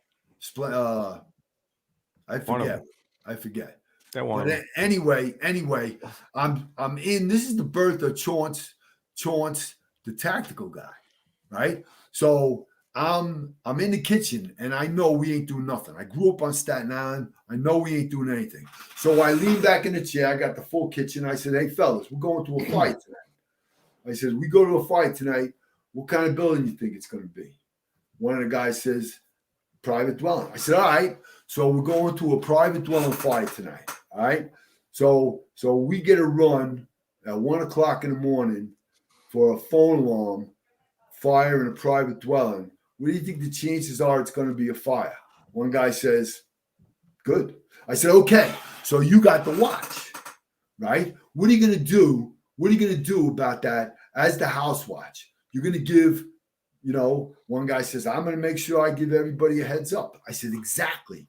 And I took them, Kev, I took them from the receipt of the alarm to the job, operate, Mayday, no Mayday. I took them, I imposed these situations on them for 2 hours, bro. We went to the job and back. We talked about 1070. We talked about 1060. We talked about Mayday. We talked about fire going out. We talked about forcible entry. We talked about positions. I was better at positions by then. So, what's that called, Cap? Respect the drill, right? Oh, where is that? Respect the drill. Is that where that come from? Where did that come from originally? Respect the drill. How did that come all right. When I got the tactical, I'll tell you that one. All right. So anyway, so the whole thing, and then we go back to the critique. So this is like 2 hours, and they're into it. I didn't lose one guy. Yeah, that's great. Yeah, they're there. So we I'm going upstairs. I'm shot. Like I laid it all out as best I could. Shot your load. You were good. So now I'm going upstairs, and I'm going, wow, that was great. I said, how come nobody ever thought of that? Like you could put anything on a timeline as it develops. And that's basically the way, any type of curriculum development that I've been involved in. It's always on a timeline, find a start. How do you start? How do you start your day? How do you start your, the run? How do you start your size up? How do you start, all of that stuff? But that's one of the things that I learned in 76 truck. And I like to, I was teaching education day, and they were there, and I blew some smoke up their ass because, did any of the guys remember the drill that you did? 3 guys left. They went to Brooklyn. Right. So yeah, they did. After that drill, they did. They're like, "Fuck that! There's fires out there, bro. I'm going." You can't get everyone. Well, that's what I'm saying. The fact that you got guys to for 2 hours and like Lou, I didn't. Yeah, that's great. That's great. It was pretty good. Listen, I'm big on timelines too, but I'm not going to use this one because you guys are yelling at me with the timeline. So you go after this. Guys, go. So after that, after you went to, you decide you're going to go where? You're going to go to. All right, Rockton? All right, so ready? Bureau of Training. I'm ready. So 05. So I'm putting my paper in for the 15th because I think I got fucking mad juice. I'm going to go there after a year. I decided that, I am an old horse and, and an acquired taste. So I know the dialect in Brooklyn. I know everything about it. I want to be back in the borough. So I put a paper in thinking I got weight, and my weight comes back and says 2 years out of the division. I had already told the division commander, the 3rd Division commander, chief, listen, I'm going to be leaving. It was nice to meet you. Won't be here long. Nice to meet you. And then what? Bam! I'm back, and I got to go with my hat, my hat in my hand and say, Chief. He goes, no problem, man. No more 43 truck for Chauncey. I'm going midtown. And Manhattan's a different animal, bro. Manhattan's a different animal. chicks got to be figured, they got to be factored in. Oh, there's no there doubt. was, oh No, man, big distraction. oh man. Big I'm distraction. working Midtown. Where deference to the building manager, deference to the chief. It's a Manhattan. Manhattan is a different animal. Anyway, I'm standing here and we're watching, me and my guys, we're watching the chauffeur from the truck standing there getting his picture taken with a woman. And there's been nothing decided yet. There's no signal. The situation is unknown.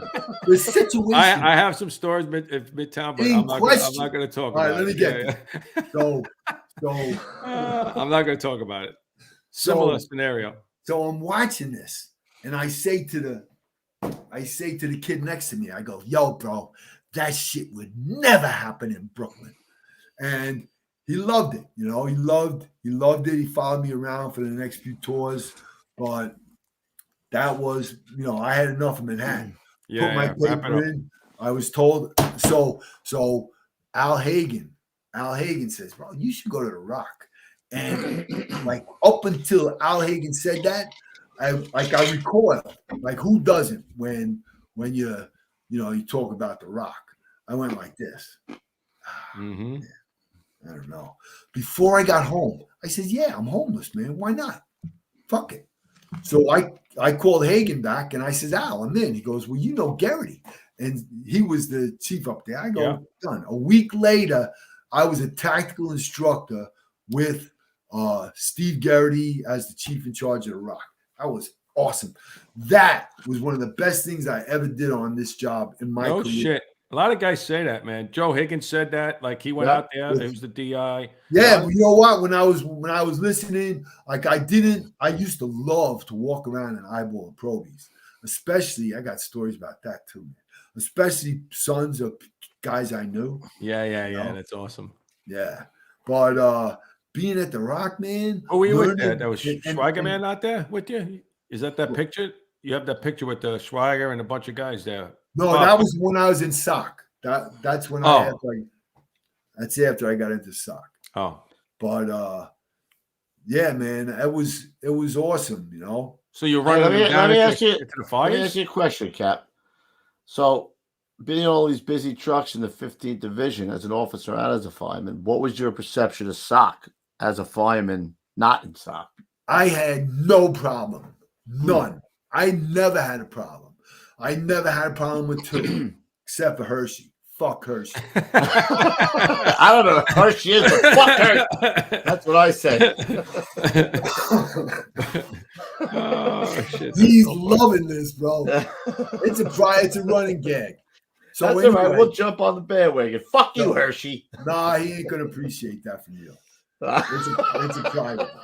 So anyway, I lost my own train of thought. You're at the Rock doing the tactical. Yeah. So we're ready. I can go. Go quick. You got to stop. We got to stop moving a little bit. But you could. All right. So to the Rock. All right. To the Rock.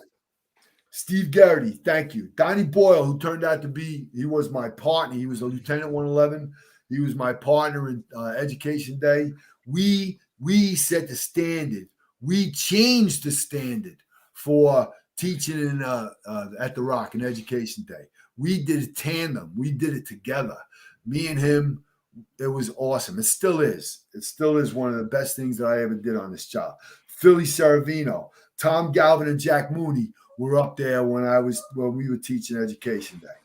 Glenn Rowan, Richie Gleave, he was my partner when I was doing tactical. Richie Gleave and I developed an engine drill that would still be standing if we weren't shut down by the Rock.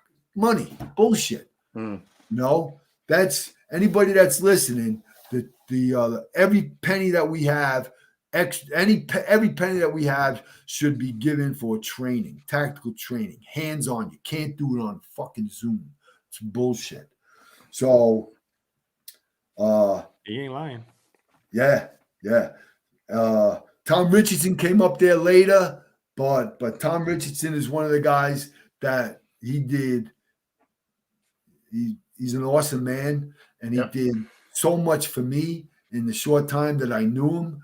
You know, he skyrocketed, you know, in ranks. So I got to work with him in the 3-8 when he was in the battalion. I got to work with him when he was in the 15th. I got to work with him when he was at the Rock, and I got to sit down and talk to him. He let me lean in on him. He let me speak freely and in front of witnesses.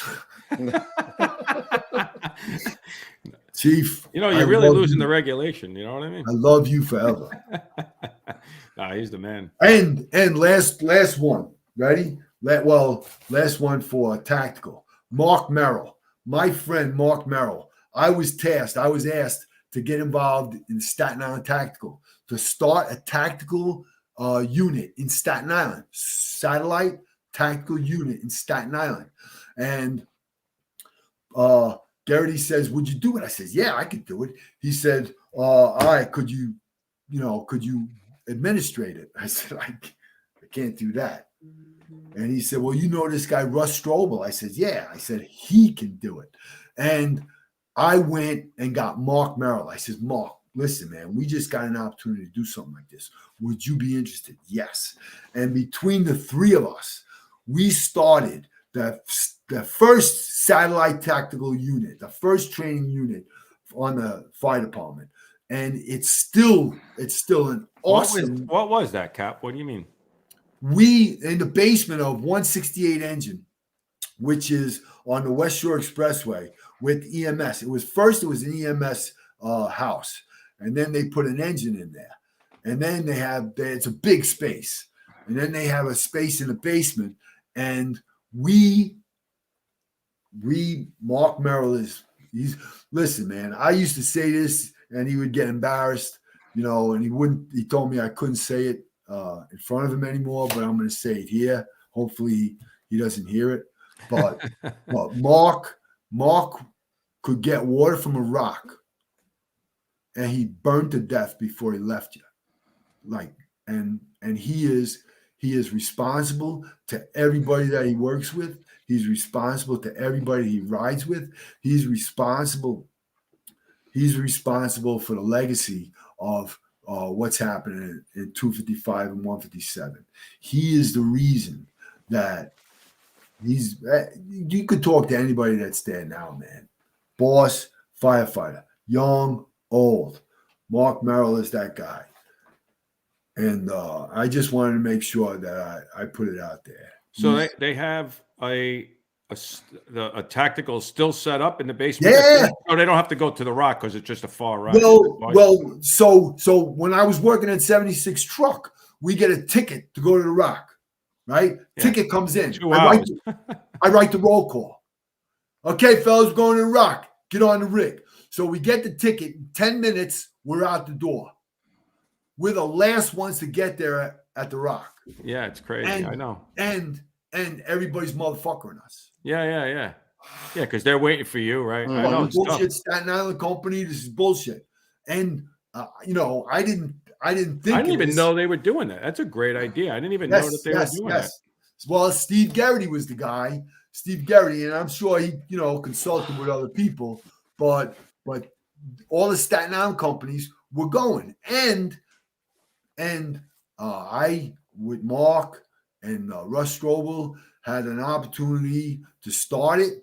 And you know what they say, man. You start something and you do it right, it stands. It stands. It stands the test of time. And nobody can fuck it up. So. Interesting. All right.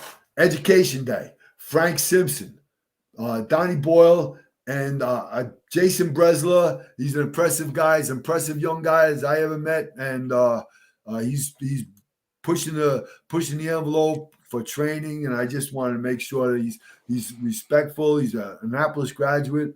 He's an officer in the Marine Corps. And he's this gentleman. He's a dad. He's a fireman. He's a good man. So I wanted to make sure that I mentioned his name. Ceremonial unit. I am so proud to be from the ceremonial unit. And Joe LaPointe, Mark Guerra, I want to say why the ceremonial unit is so important, right? I had an opportunity to be the family advocate for Bobby Hess. Bobby Hess is a friend of mine. He died post 9/11 from surgery that he did not anticipate being catastrophic. He anticipated getting this done. He calls me. He calls me on the phone and he says, "Hey, Chance, do me a favor. I'm going for this surgery next week. If anything happens, keep an eye on Patty." No shit. Yeah, I got you, man. I got you. You're like, yeah, no problem, man. Yeah, I swear to God, I got you. He fucking in 24 hours, 12 hours, whatever. I'm not sure. That's He crazy, died. man. Yeah, yeah. So anyway, so Pat, I go up there, and everybody's standing around, and I said, "Pat, did anybody say that they were gonna help you? They were gonna come offline, whatever?" She said through her tears, "No." I said, "That's me. I got you. I got you." And I was in the limo when we went from the funeral director. We went to the church, and the lineup The outside guys, the church. right? Incredible. And look, this is the reason, because their reaction, their reaction to the presentation, that was, I said, "That's enough for me, man. That's enough for me." Mary Wheelahan. I saw Mary Wheelahan, and she was speechless about how everybody Yeah. saying for Chris. I mean, how many times you line up, right? And you look at that car going by and you could Yeah. see them looking, Yeah. you see the Yeah. kids in the car looking Yeah. at the But- line of blue. Yeah. It's just But forever. but I said, that's enough for me. That's why I do it. Everybody's got their jokes, the rope guys, they're doing everything on overtime, whatever. I don't do anything, maybe not a lot of things. Well, the rope guys, but me choking now. Yeah. There might be a few guys that are out there. No, I got you. All right, so we're at 2 hours, and so we just got to Get out of here. Yeah, I'm telling. I told you it's going to go fast. All right, so when do you decide? Let's. You put your paper in, or you went to the 15th after you did your time Transfer over to there? the 15th in 06, and then he goes to 113. Another. Look at this guy. So, Cap, when Another did you slow come? house. When did you come back to Brooklyn? Like you were bouncing around in the 15th when you came back? Yeah. 06. So that's when That's when that happened. right. So That's that's 290. The 290 opens up, or I think the All right, so I'll set this Go up. ahead, yeah, set it up. So can I name a name? So Yeah, you can say whatever you want. So all right, so Chief Dan Butler comes to visit. He's the 15th Division Commander. He comes to visit me, and I'm working at 234. And he says to me, "Would you be interested in going to 290?" And I had myself dialed in on 113. So I said, "Actually, Chief, I'm working on something." He goes, "Oh, okay." He leaves. I'm driving home. I call Pritchard. I say, "Yo, Butler just came by and asked me if I was interested in 290." And he said, "And?" I said, "I told him I'm working on something." He said, "You fucking asshole. You told the division commander that you were working on something in his division?" I said, "You're right." As soon as I got home, I called him and I said, "Chief, I am so fucking sorry. I am absolutely 100%. I would love to go to 290. I would love to be the captain of 290. And he goes, "Okay, we're having a meeting up at Fort Totten on this day." I said, "I'll be there, Chief. Thank you." We get there, Fort Totten, move into the room, and there is the guys from 290, the guys from 103, the bosses from 290, the bosses from 103, the bosses from the chiefs from the 39, Butler, and me. So I'm hearing, like it sounds like the guys on Sheffield Avenue are getting fucking beat down, and I'm sitting there and I'm listening, and all of a sudden, Bobby Keys, who's the 39 Battalion Division Commander, says to me, across the table, like, "Tom, you got anything?" So I said, yeah, Chief. As a matter of fact, I do. And I tell him the story about I had in a uptown in a Harlem company where they didn't like me. They didn't like me, and they told me really, because they didn't get off the rig, and I called them out on it, And I'm up at Chris Engeldrum's funeral, and I meet McVeigh, and he tells me the story about 290 getting a run. I forget where, Standpipe, maybe the Pink Houses. That's Standpipe, right? Yeah. So Pink Houses, no. Right. So wherever it was. Barrett or somebody somewhere. Yeah, covering Boston 290. So they go out. There was bullshit. They come back, and 15 minutes later, they get the same run. So everybody does their thing. They're strapped with their tools. They get up, and the boss says, stay on the rig. Guys go in, come back out, and the boss says, I thought you went up to the senior man, maybe been Dominic, I don't know. And he says, I thought I told you to stay on the rig. It was Dominic. Yeah. And Dominic says to him, hey, look, let me tell you something. If we get this run again and again and again, we're going to do the same thing again and again and again. And I said, told hold on. him, So the guy says to Dom, he goes, in 16 years, I've never seen that before. And Dom says, in 25 years, I've never not seen that before. And the guy was just like, oh, me and Dom were in the same Probie school, same Probie class. Anyway, so it goes like this. So I tell him my story. I tell him the story that McVeigh told me, and they're both, and I say, I can live with that. And Butler shuts his book, stands up, and walks out. Well, hold on. So as they go around the room, guys are talking, right? Because they wanted, like the captain was saying, we had gone through some spots there where they wanted to get a guy in there who was going to change that, whatever you want to say, persona. And as they're going around the room, everybody's saying everything, and it comes to me, and I'm like, I want to say the truth here. Like, I don't understand what's going on here. Like, I really don't understand what's going on here. It's like a bizarro world for me. I don't understand what the issue is here. Like, you got aggressiveness. You got this. I go through my little spiel, and in the Firehouse, it was always one house, one mission. And I say, no matter what, we're family. We're going to do. If you get one guy, you're getting everybody. It's the same thing all the time. 25 guys. On the officers, we're coming full steam all the way, all the time, all of this. And Captain goes, I want that. Like that. And he goes, and then, like he said, he goes through his whole spiel. He's like, yeah. And then he goes through his whole thing, and fucking Chief Butler, like does it, like he said, he puts all his stuff together, stands up, and we all went over to the captain. We said, well, it was nice talking to you. You know what I mean? Like, I guess so the next day, I get a call from Eddie Ellison. You remember him? He was a chief in the 3-9. Yeah. He says, hey, Tom, I heard you had a meeting yesterday with Chief Butler. I said, yeah. He goes, how'd it go? I said, good. He goes, excuse me. I go, oh. I guess it didn't go good if you're calling me. And he goes, yeah, you gotta kind of fix that.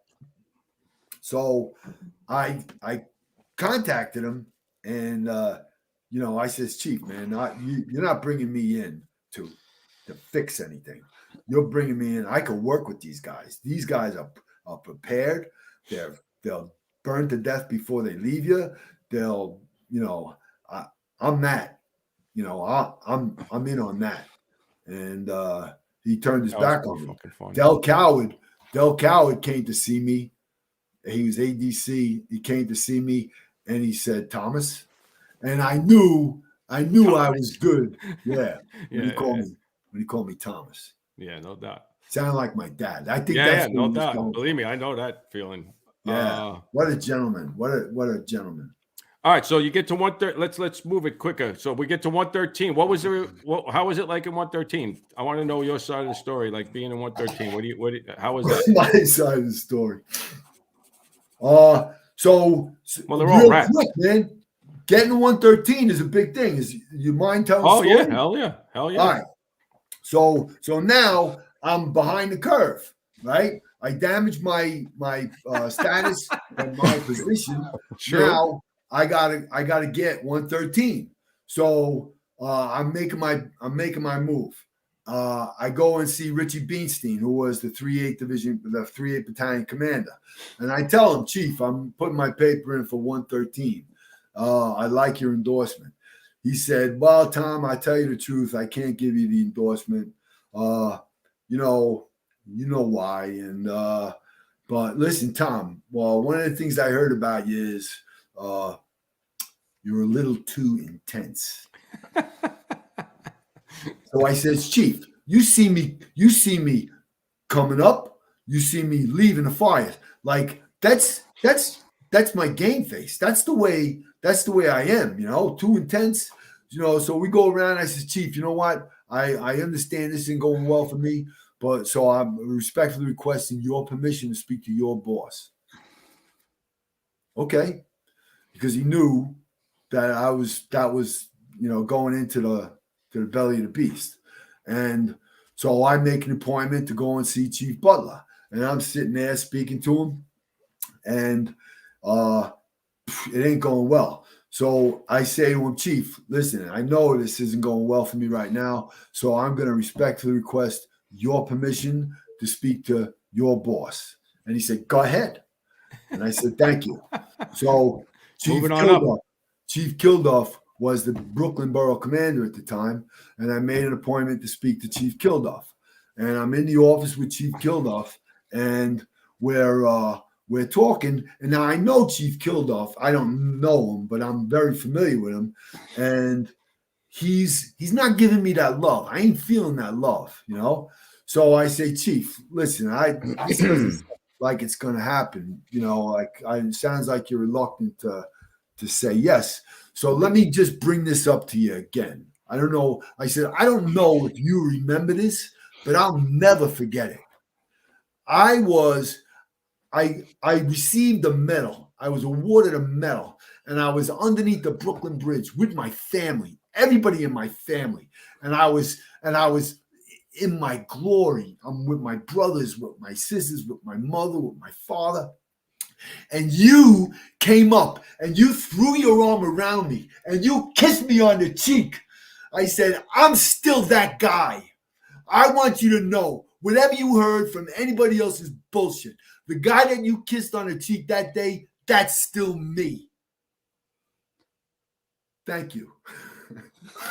And I shook his hand and I said, Chief, and at this time, I respectfully request your permission to speak to your boss, who at the time was Sal Casano. And what? He's going right to the top, bro. I never even heard of anything like this before. Nope. I didn't even know you could do that. In the military, it's the chain of command, bro. You can request and they can't say no. Really? You do it right. You respectfully request. So I walked it all the way up the line. So anyway, Sal Casano used to help us. Me and Fish, and Mike Donovan and Bob Jackson, this guy, Bob Jackson. There you go. Captain's 113. All right. So we started the Ronaldson run. And every year, Sal did something for us, and we had it. And the only thing he wanted was T-shirts. So we gave him 2 race day T-shirts every year. So this year, I said to the guy, that Tommy Bradley, I don't know if you know him, Tommy Bradley, I said, Tom, tell him I want to give him to him. He goes, oh. I said, Tom, tell him I want to give him the T-shirt. So he calls me up. He says, all right, you're in. So I fucking set up the appointment. I go to see Sal Casano. We're talking about the race and how to go and blah, blah, blah. And then he says, Tom, what's up with the T-shirts? I said, Chief, listen, I'm campaigning for 113. I know that there's bullshit being said about me, at a lower level, and I want to get here. I want to be the guy to put my name in your ear. I wanted you to know that how much I want this spot.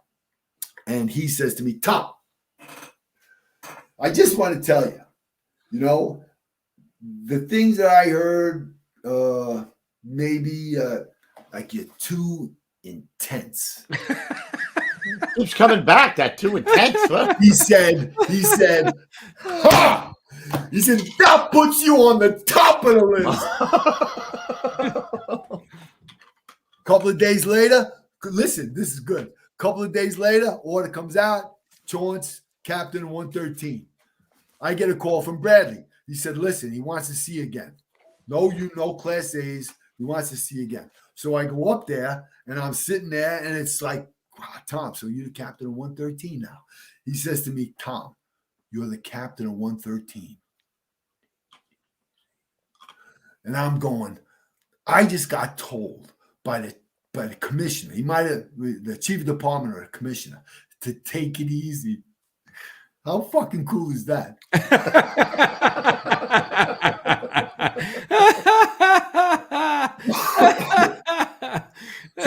So that's he just said, make it right. Make it right. I wanted to tell you the story about the Carroll Street fire, man. We can't. That's 113 Carroll Street. Just real quick. The Carroll Street fire, Chief Richardson. Fire, the jump off. What's the day to jump off? The day to Labor Day. The West Indy Day Parade. Oh boy. Right? The night before, the jump off.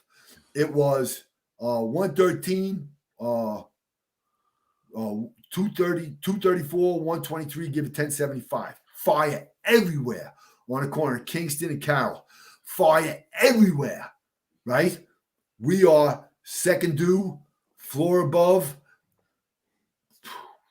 So you want to hear a fire story, Kev? Yeah. So fire is everywhere. I called for 2 lines on the second floor. This was fucking nuts. What type of building? Queen Anne? 4-story, multiple dwelling. Oh, all right. So I said fires everywhere. Fires everywhere. Yeah. So Bobby Sarno from 283 said, "Great, it's a great job." Yeah. Chief Richardson had the fire, right? Chief Richardson had the fire, and he let us put it out. He let us put it out from the inside.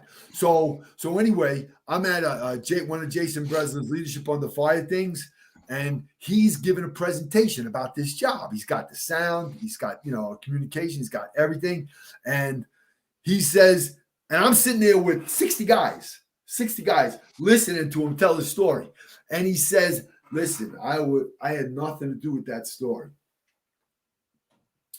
I stand up and I say, "Chief, I beg to differ."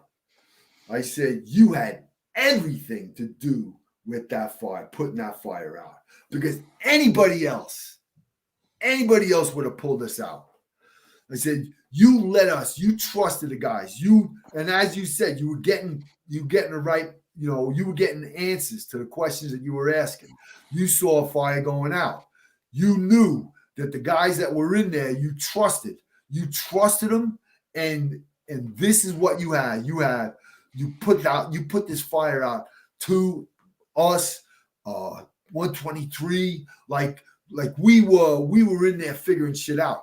I said, a line comes up. I tell one guy, "You stay with that line." I was doing rescue shit before I was in SOC. "You stay with that line." Chris Raguso was working. Greg Farinacci stayed with the line. Me and Chris Raguso were searching an adjoining apartment. That's like, I thought there was fire coming into that apartment. That's when I called for the second line, but it was, there wasn't fire. But now Raguso and I are searching that apartment. We come out, lines are now like there was no fire, no victims, and we go follow. I don't want to go through the whole thing, but I got pretty lumped up at that. That was a good scary fire story. Yeah, Cool. Yeah, I got it. I got what I was asking. 103 relocated. Excuse me, 103 for the parade came there. Right. I got a quick story. Hold on, I got a quick story for 103. So you guys used to steal our clocks. You used to steal everything. Right? So the guys, you guys had this beautiful thing up there. It said ladder 113. I think I told the story. It was made of wood. It was like polyurethane. It looked like it was like really done really nice. So you fucking know there was nothing nice. No, this was it was nicer. No, it was he's nicer. At the first lie you told me. Nothing. It was nicer. It was nicer. It actually was. It was a plaque. It said ladder 113. It was wood and it had some polyurethane. Welcome, you stole it. Gardner. So we stole it. Yeah, we stole it. Welcome, Chauncey. We stole it, and when we hung it up in our room in the back where the 113 was, where the middle one was, we put a bagel there. Right? So 103. So we get a job, and I was working that day. We get a job that night. We come back, and the door goes up, and 113 is there. So all of a sudden, everybody goes, "Oh shit!" Oh shit! So I go over to the boss. I'm like, "Everybody's good. All right, you guys can take up." So they leave. I said, "I know they took that thing again." We go back there, Cap. They charcoaled the whole plaque. Right? They burned it, put it back up on the wall, and put the bagel back in where it said 103. And they left it there. They burned their own shit, but they wouldn't leave it the way it was. They burned it so it looked all alligated. It was the most incredible thing I ever saw. And they put the bagel back. Is it still there? Brand new bagel. I think it probably still is there. Yeah, that's funny. Yeah, very funny. That is some high level shit, man. That's a rat thing. That's rats. Yeah. Rats, whole families. Did you hear they stole the nut? They stole the peanut guy from 111. No. Yeah. And they had the rat, and they had somebody stole the peanut guy and the rat, and the rat and the picture was taken with the peanut guy sexually abusing the rat. Whoever took it traveled around the country or whatever, and they were taking pictures. It's like, I love it. Yeah, the brothers. Good stuff. All right, so let's. Unfortunately, we're a little short for time. We're already moving along here. Is there anybody that you want to mention before we move on to Ocho? When you go to Squad 8? Oh yeah. Oh well, yeah, that's what I mean. Sock. I want to thank Steve Garrity for bringing me into Sock. I want to thank Schweiger, Keatley, Ryan, Quinn. I want to thank Malcolm Moore, Joe Light, Bobby Athanas, and Dwayne Wood, especially Dwayne Wood. Woody. For covering me when how many times you had to ask that question when somebody would come up to you and say, "Yo, what's up with this guy?" How many times you had to answer that question? Right? Let me ask you a question. What made you want to finally go to SOC after you had the spot in 113? All right. I got a call from Steve Garrity. So that's an invitation. How do you say no to that, bro? After the guy helped you out, brought you to 111. Yeah, he helped you out. Yeah, he did. So, all right. So now, Squad 8. Can we talk about Squad 8 real quick? This is it, baby. All right. I want to thank Joe Cunningham. He's the guy that tapped me on the shoulder. Malcolm Moore. He's the guy that sat next to me when we were doing the interview process. John Esposito, Chief Esposito. Oh, congratulations to Malcolm. Congratulations to John Esposito for your promotions. Thank you. I don't know if I have sufficiently thanked Jimmy Leonard, former Chief of Department, and Joe Borelli for actually putting it together. These guys were the genesis of Squad 8. And I want to say thank you. If I hadn't done so already, Chief, I appreciate it. And Joe Borelli also. Joe Borelli he's a stand-up guy, found the money, get it done. All right. Billy Bedell. Billy, thank you. You're the last guy standing, Bill. Thanks for picking up that phone. And I appreciate it. I appreciate everything you did, bro. Learn, delegate. I dumped so much shit on him, man. Thank you, Bill. He's a good dude. Thank you. Yeah. All right. So the whole thing with the politics, bro. I never had to deal with politics. You know, I got calls from people listening to it real quick. I was getting calls from people I hadn't spoken to 20 years. Yo, I got a good guy. Friend of mine, a guy I know his family. Yeah. Yes. The guy calls me up and says, "Hey, Tom, I got a guy." I said, "Yeah." He goes, "The guy, yeah, he's a good guy. The guy's a great commissar." That's what I'm looking for. Legit. I go, Tim, are you fucking kidding me? You know what you just said? He goes, yeah, I guess that was going too far. So what what engine did they put Squad 8 in? They 165. disbanded 154 engine. Oh, 154. 154 engine. Staten Island Borough. The Staten Island Borough was there, and they disbanded 154 engine and put us there. We trained from early August till December. We went through, as a unit, we went through all the skills, all the technical rescue skills that we would need in order for them to put us online. Now you had some boxes in Brooklyn as well. Did you guys? No. Only 5 was able to do that. Okay. But the politics, the selection process, the training, everything we went through, the politics. I say politics, crazy politics. Establishing a chain of command, right? So I was tasked with the responsibility of doing this successfully, and that's the only way I'd want to do something like that. So I was tasked with doing this. I got an idea, and I'm going to share that idea with my guys. Billy was the guy that we started initially. Billy understood everything. We didn't always see simpatico, like Chief Richardson allowed me to close talk. There was even some spittle involved in that. From you or him or both. But Chief Richardson let me do that. Me and Billy had the same kind of relationship, But the establishing the chain of command, delegate. That's one of the things I would tell Billy. Delegate, man. We delegate. I delegate to the senior man, the truck chauffeur, the senior man. That's a big thing, bro, and it can't be discounted. And if you're the senior man, you got to accept that responsibility. You got to own that. If you got a problem, I got you. If I got a problem, you got me. That's it. And then you get what the senior man gets. You get vacation. You get that special consideration. But you're not going to get it just because you're fucking time, just because of time. So anyway, stuff. I had meetings about stuff that I never ever had to deal with, man. Cap, how was the when you guys did come online? How was the feel from the other companies? Was there any issues or anything? And right now, I'm going to drop this. The last guy, my friend Harry Gum. I mentioned him before, but Harry Gum, he's a chief in the 2-2 battalion. Harry Gum knows everybody. Everybody knows Harry. And if he don't like you, you're going to be uncomfortable. And Harry loves me. So any of the bullshit that was going on, and it's territorial, you can understand. Yeah. Hey, listen, if you had to understand that. Yeah, absolutely. So we go off, we get out, we get to the box. We're strapped like we're ready to go into the bowels of hell. And if there's companies next to us that are wearing their shorts, they're not wearing their fucking gear. They're going to start wearing their gear because they're going to see us on their back step. They're going to see us and they're going to know exactly what to expect from us every time they run in with us. And they're going to be tight. That's what we did, man. Not only did we make ourselves better, you elevated their game. Yes, sir.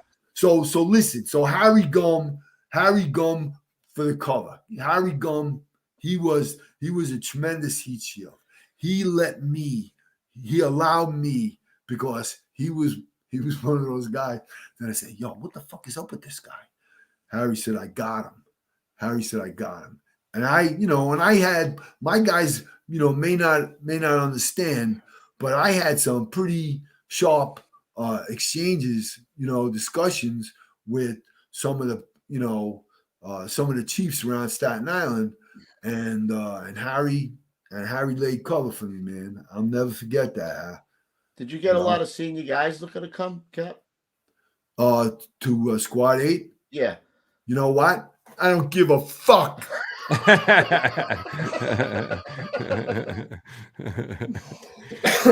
That was a tension breaker. I had to break the tension.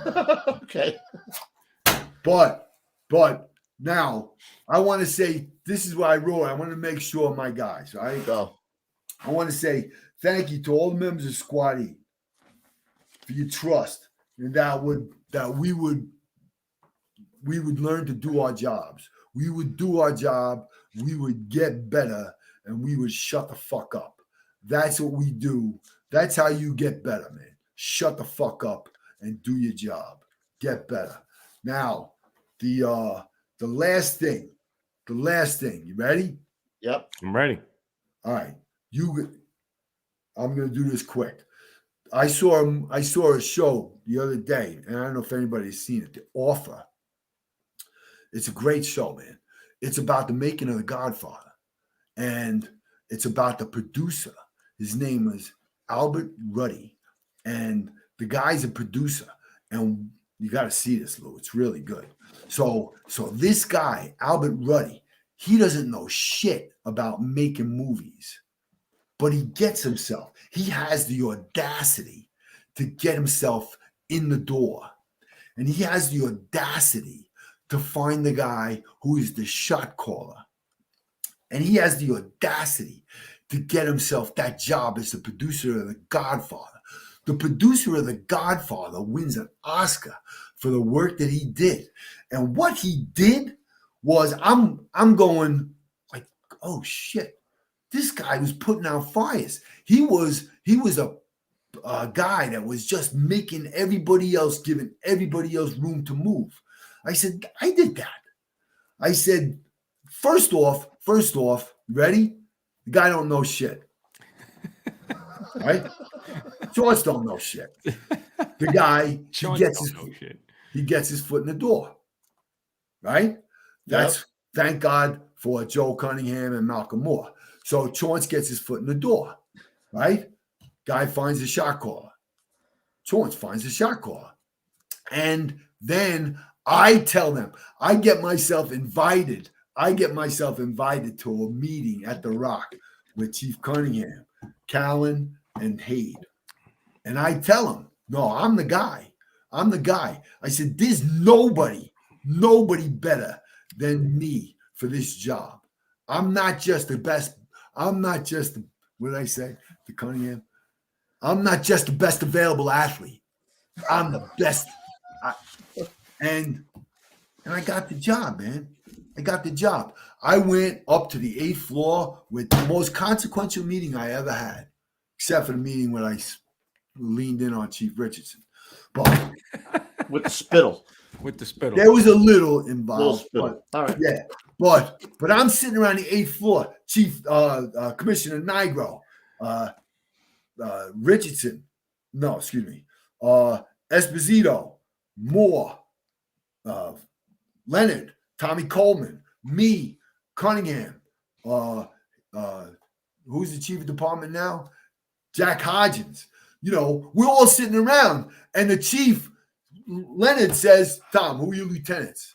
I said, Eddie Cowan, Billy Bedell, Thomas Ritchies. He said, can you work with this other guy? I said, all right, how about Chris Stubbs, Eddie Cowan, and Billy Bedell? He said, can you work with this other guy? I said, yeah, I could work with him. Allegedly. That might be we'll move ahead in time now. All right. So I'm dropping the mic. You guys, I'll do whatever you tell me to do. All right. So hold on, but don't get too excited. I see you're pumped up, man. You are jazzed up right now. First off, let's say that was one hell of a career. All right. So you did. You've done good. You know what an honor it was to finish like that? To finish as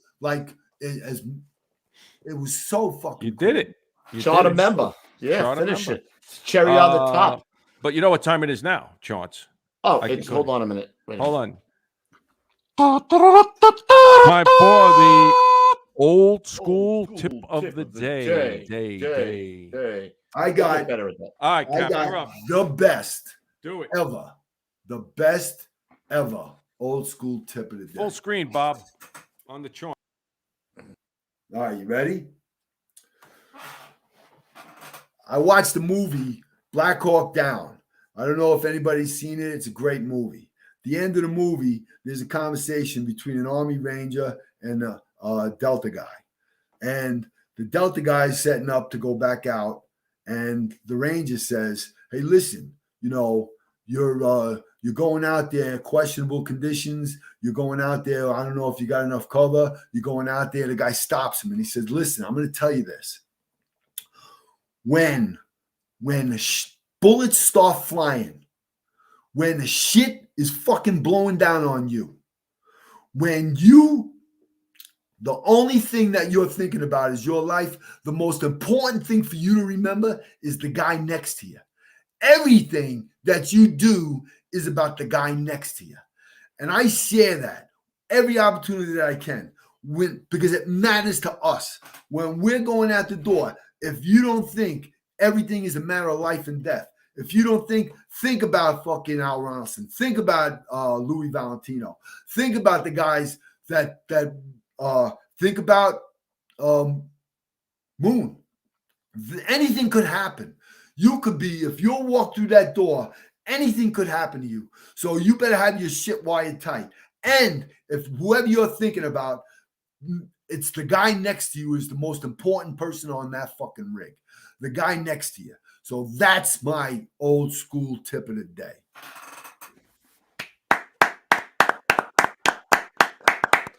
Fantastic career, fantastic old school tip of the day, sir. Cap, you're a little intense, Cap. Yeah, you might have to regulate. I'm going to use that from now on. Regulate. He's going to be using that on me tomorrow, like every day. Yeah, when he's yelling at me on the phone, I'm like, you got to regulate. He could do that to me every day, pretty much. You got any shout outs, Roof? I don't. I was looking forward to your shout out, actually. Oh, I got one. All right, so Chief Steve, my brother, finally packed it in, bro. 44 years on the job. There is a portrait that somebody painted for Chief Steve. Can we get that full screen, producer Bob? Is that possible? I don't know. Probably Maybe not. That's it. All right. Yeah, right over there. There he is. Congratulations to my brother. 44 years on the job. It takes an adjustment, as the Cap will probably tell you. You'll lose a lot of your identity when you become a normal civilian. But I'm sure, like always, we'll have him on the show and we'll ease him into it. Right, Roof? Not so bad. Yeah, actually, Cap, I forgot. One of the guys in the chat had asked what the bell was. We had asked you the same thing. Where did you get that bell again? Quick. Carmelo Bravada, Squad 8. He had the bell, and he built it. He built that beautiful stand. It's a Navy bell, you said, right? Wait a second. Hold up.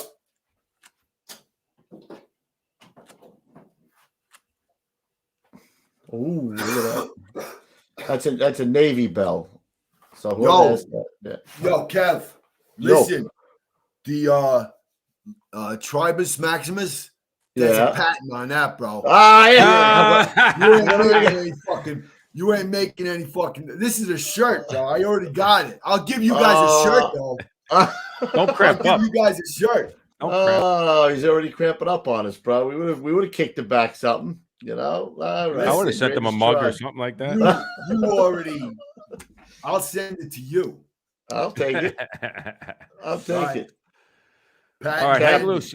Cap, thank you so much. We really appreciate it. It's an honor for us to have you on, man. Great career. Great stories, great career. I knew it was going to be good. I knew it was going to go long. If you would have asked me, I would have bet all of my chips were going in on that he was going over because and let me tell you something. If I didn't start rolling him along, we'd still be in like 113 right now. It wasn't like calamari long. It was long, but not. It was close. Well, we learned from calamari. You know, we gotta. You know, when you look up at the clock and it's 2:14 and he's still in Probie school. I don't know, Ruffy. I don't think we have anybody. We'll have to talk about that for Thursday. I don't know what we got. We'll see. I'll do it again. Well, you're gonna definitely be back on. We're gonna pull you in a call to the bullpen. The call to the bullpen. Can I do this with Hershey? Yeah. If he's still watching, go fuck yourself. I can't say. You told me not to. All right, guys. So, Woodrow Lopez, we're coming. Shout outs. All right, fellas. So we will see you on Thursday. As always, Cap, thank you so much. Stay low and go until we meet again. All right, everybody. Have a good night. We'll see you at the big one.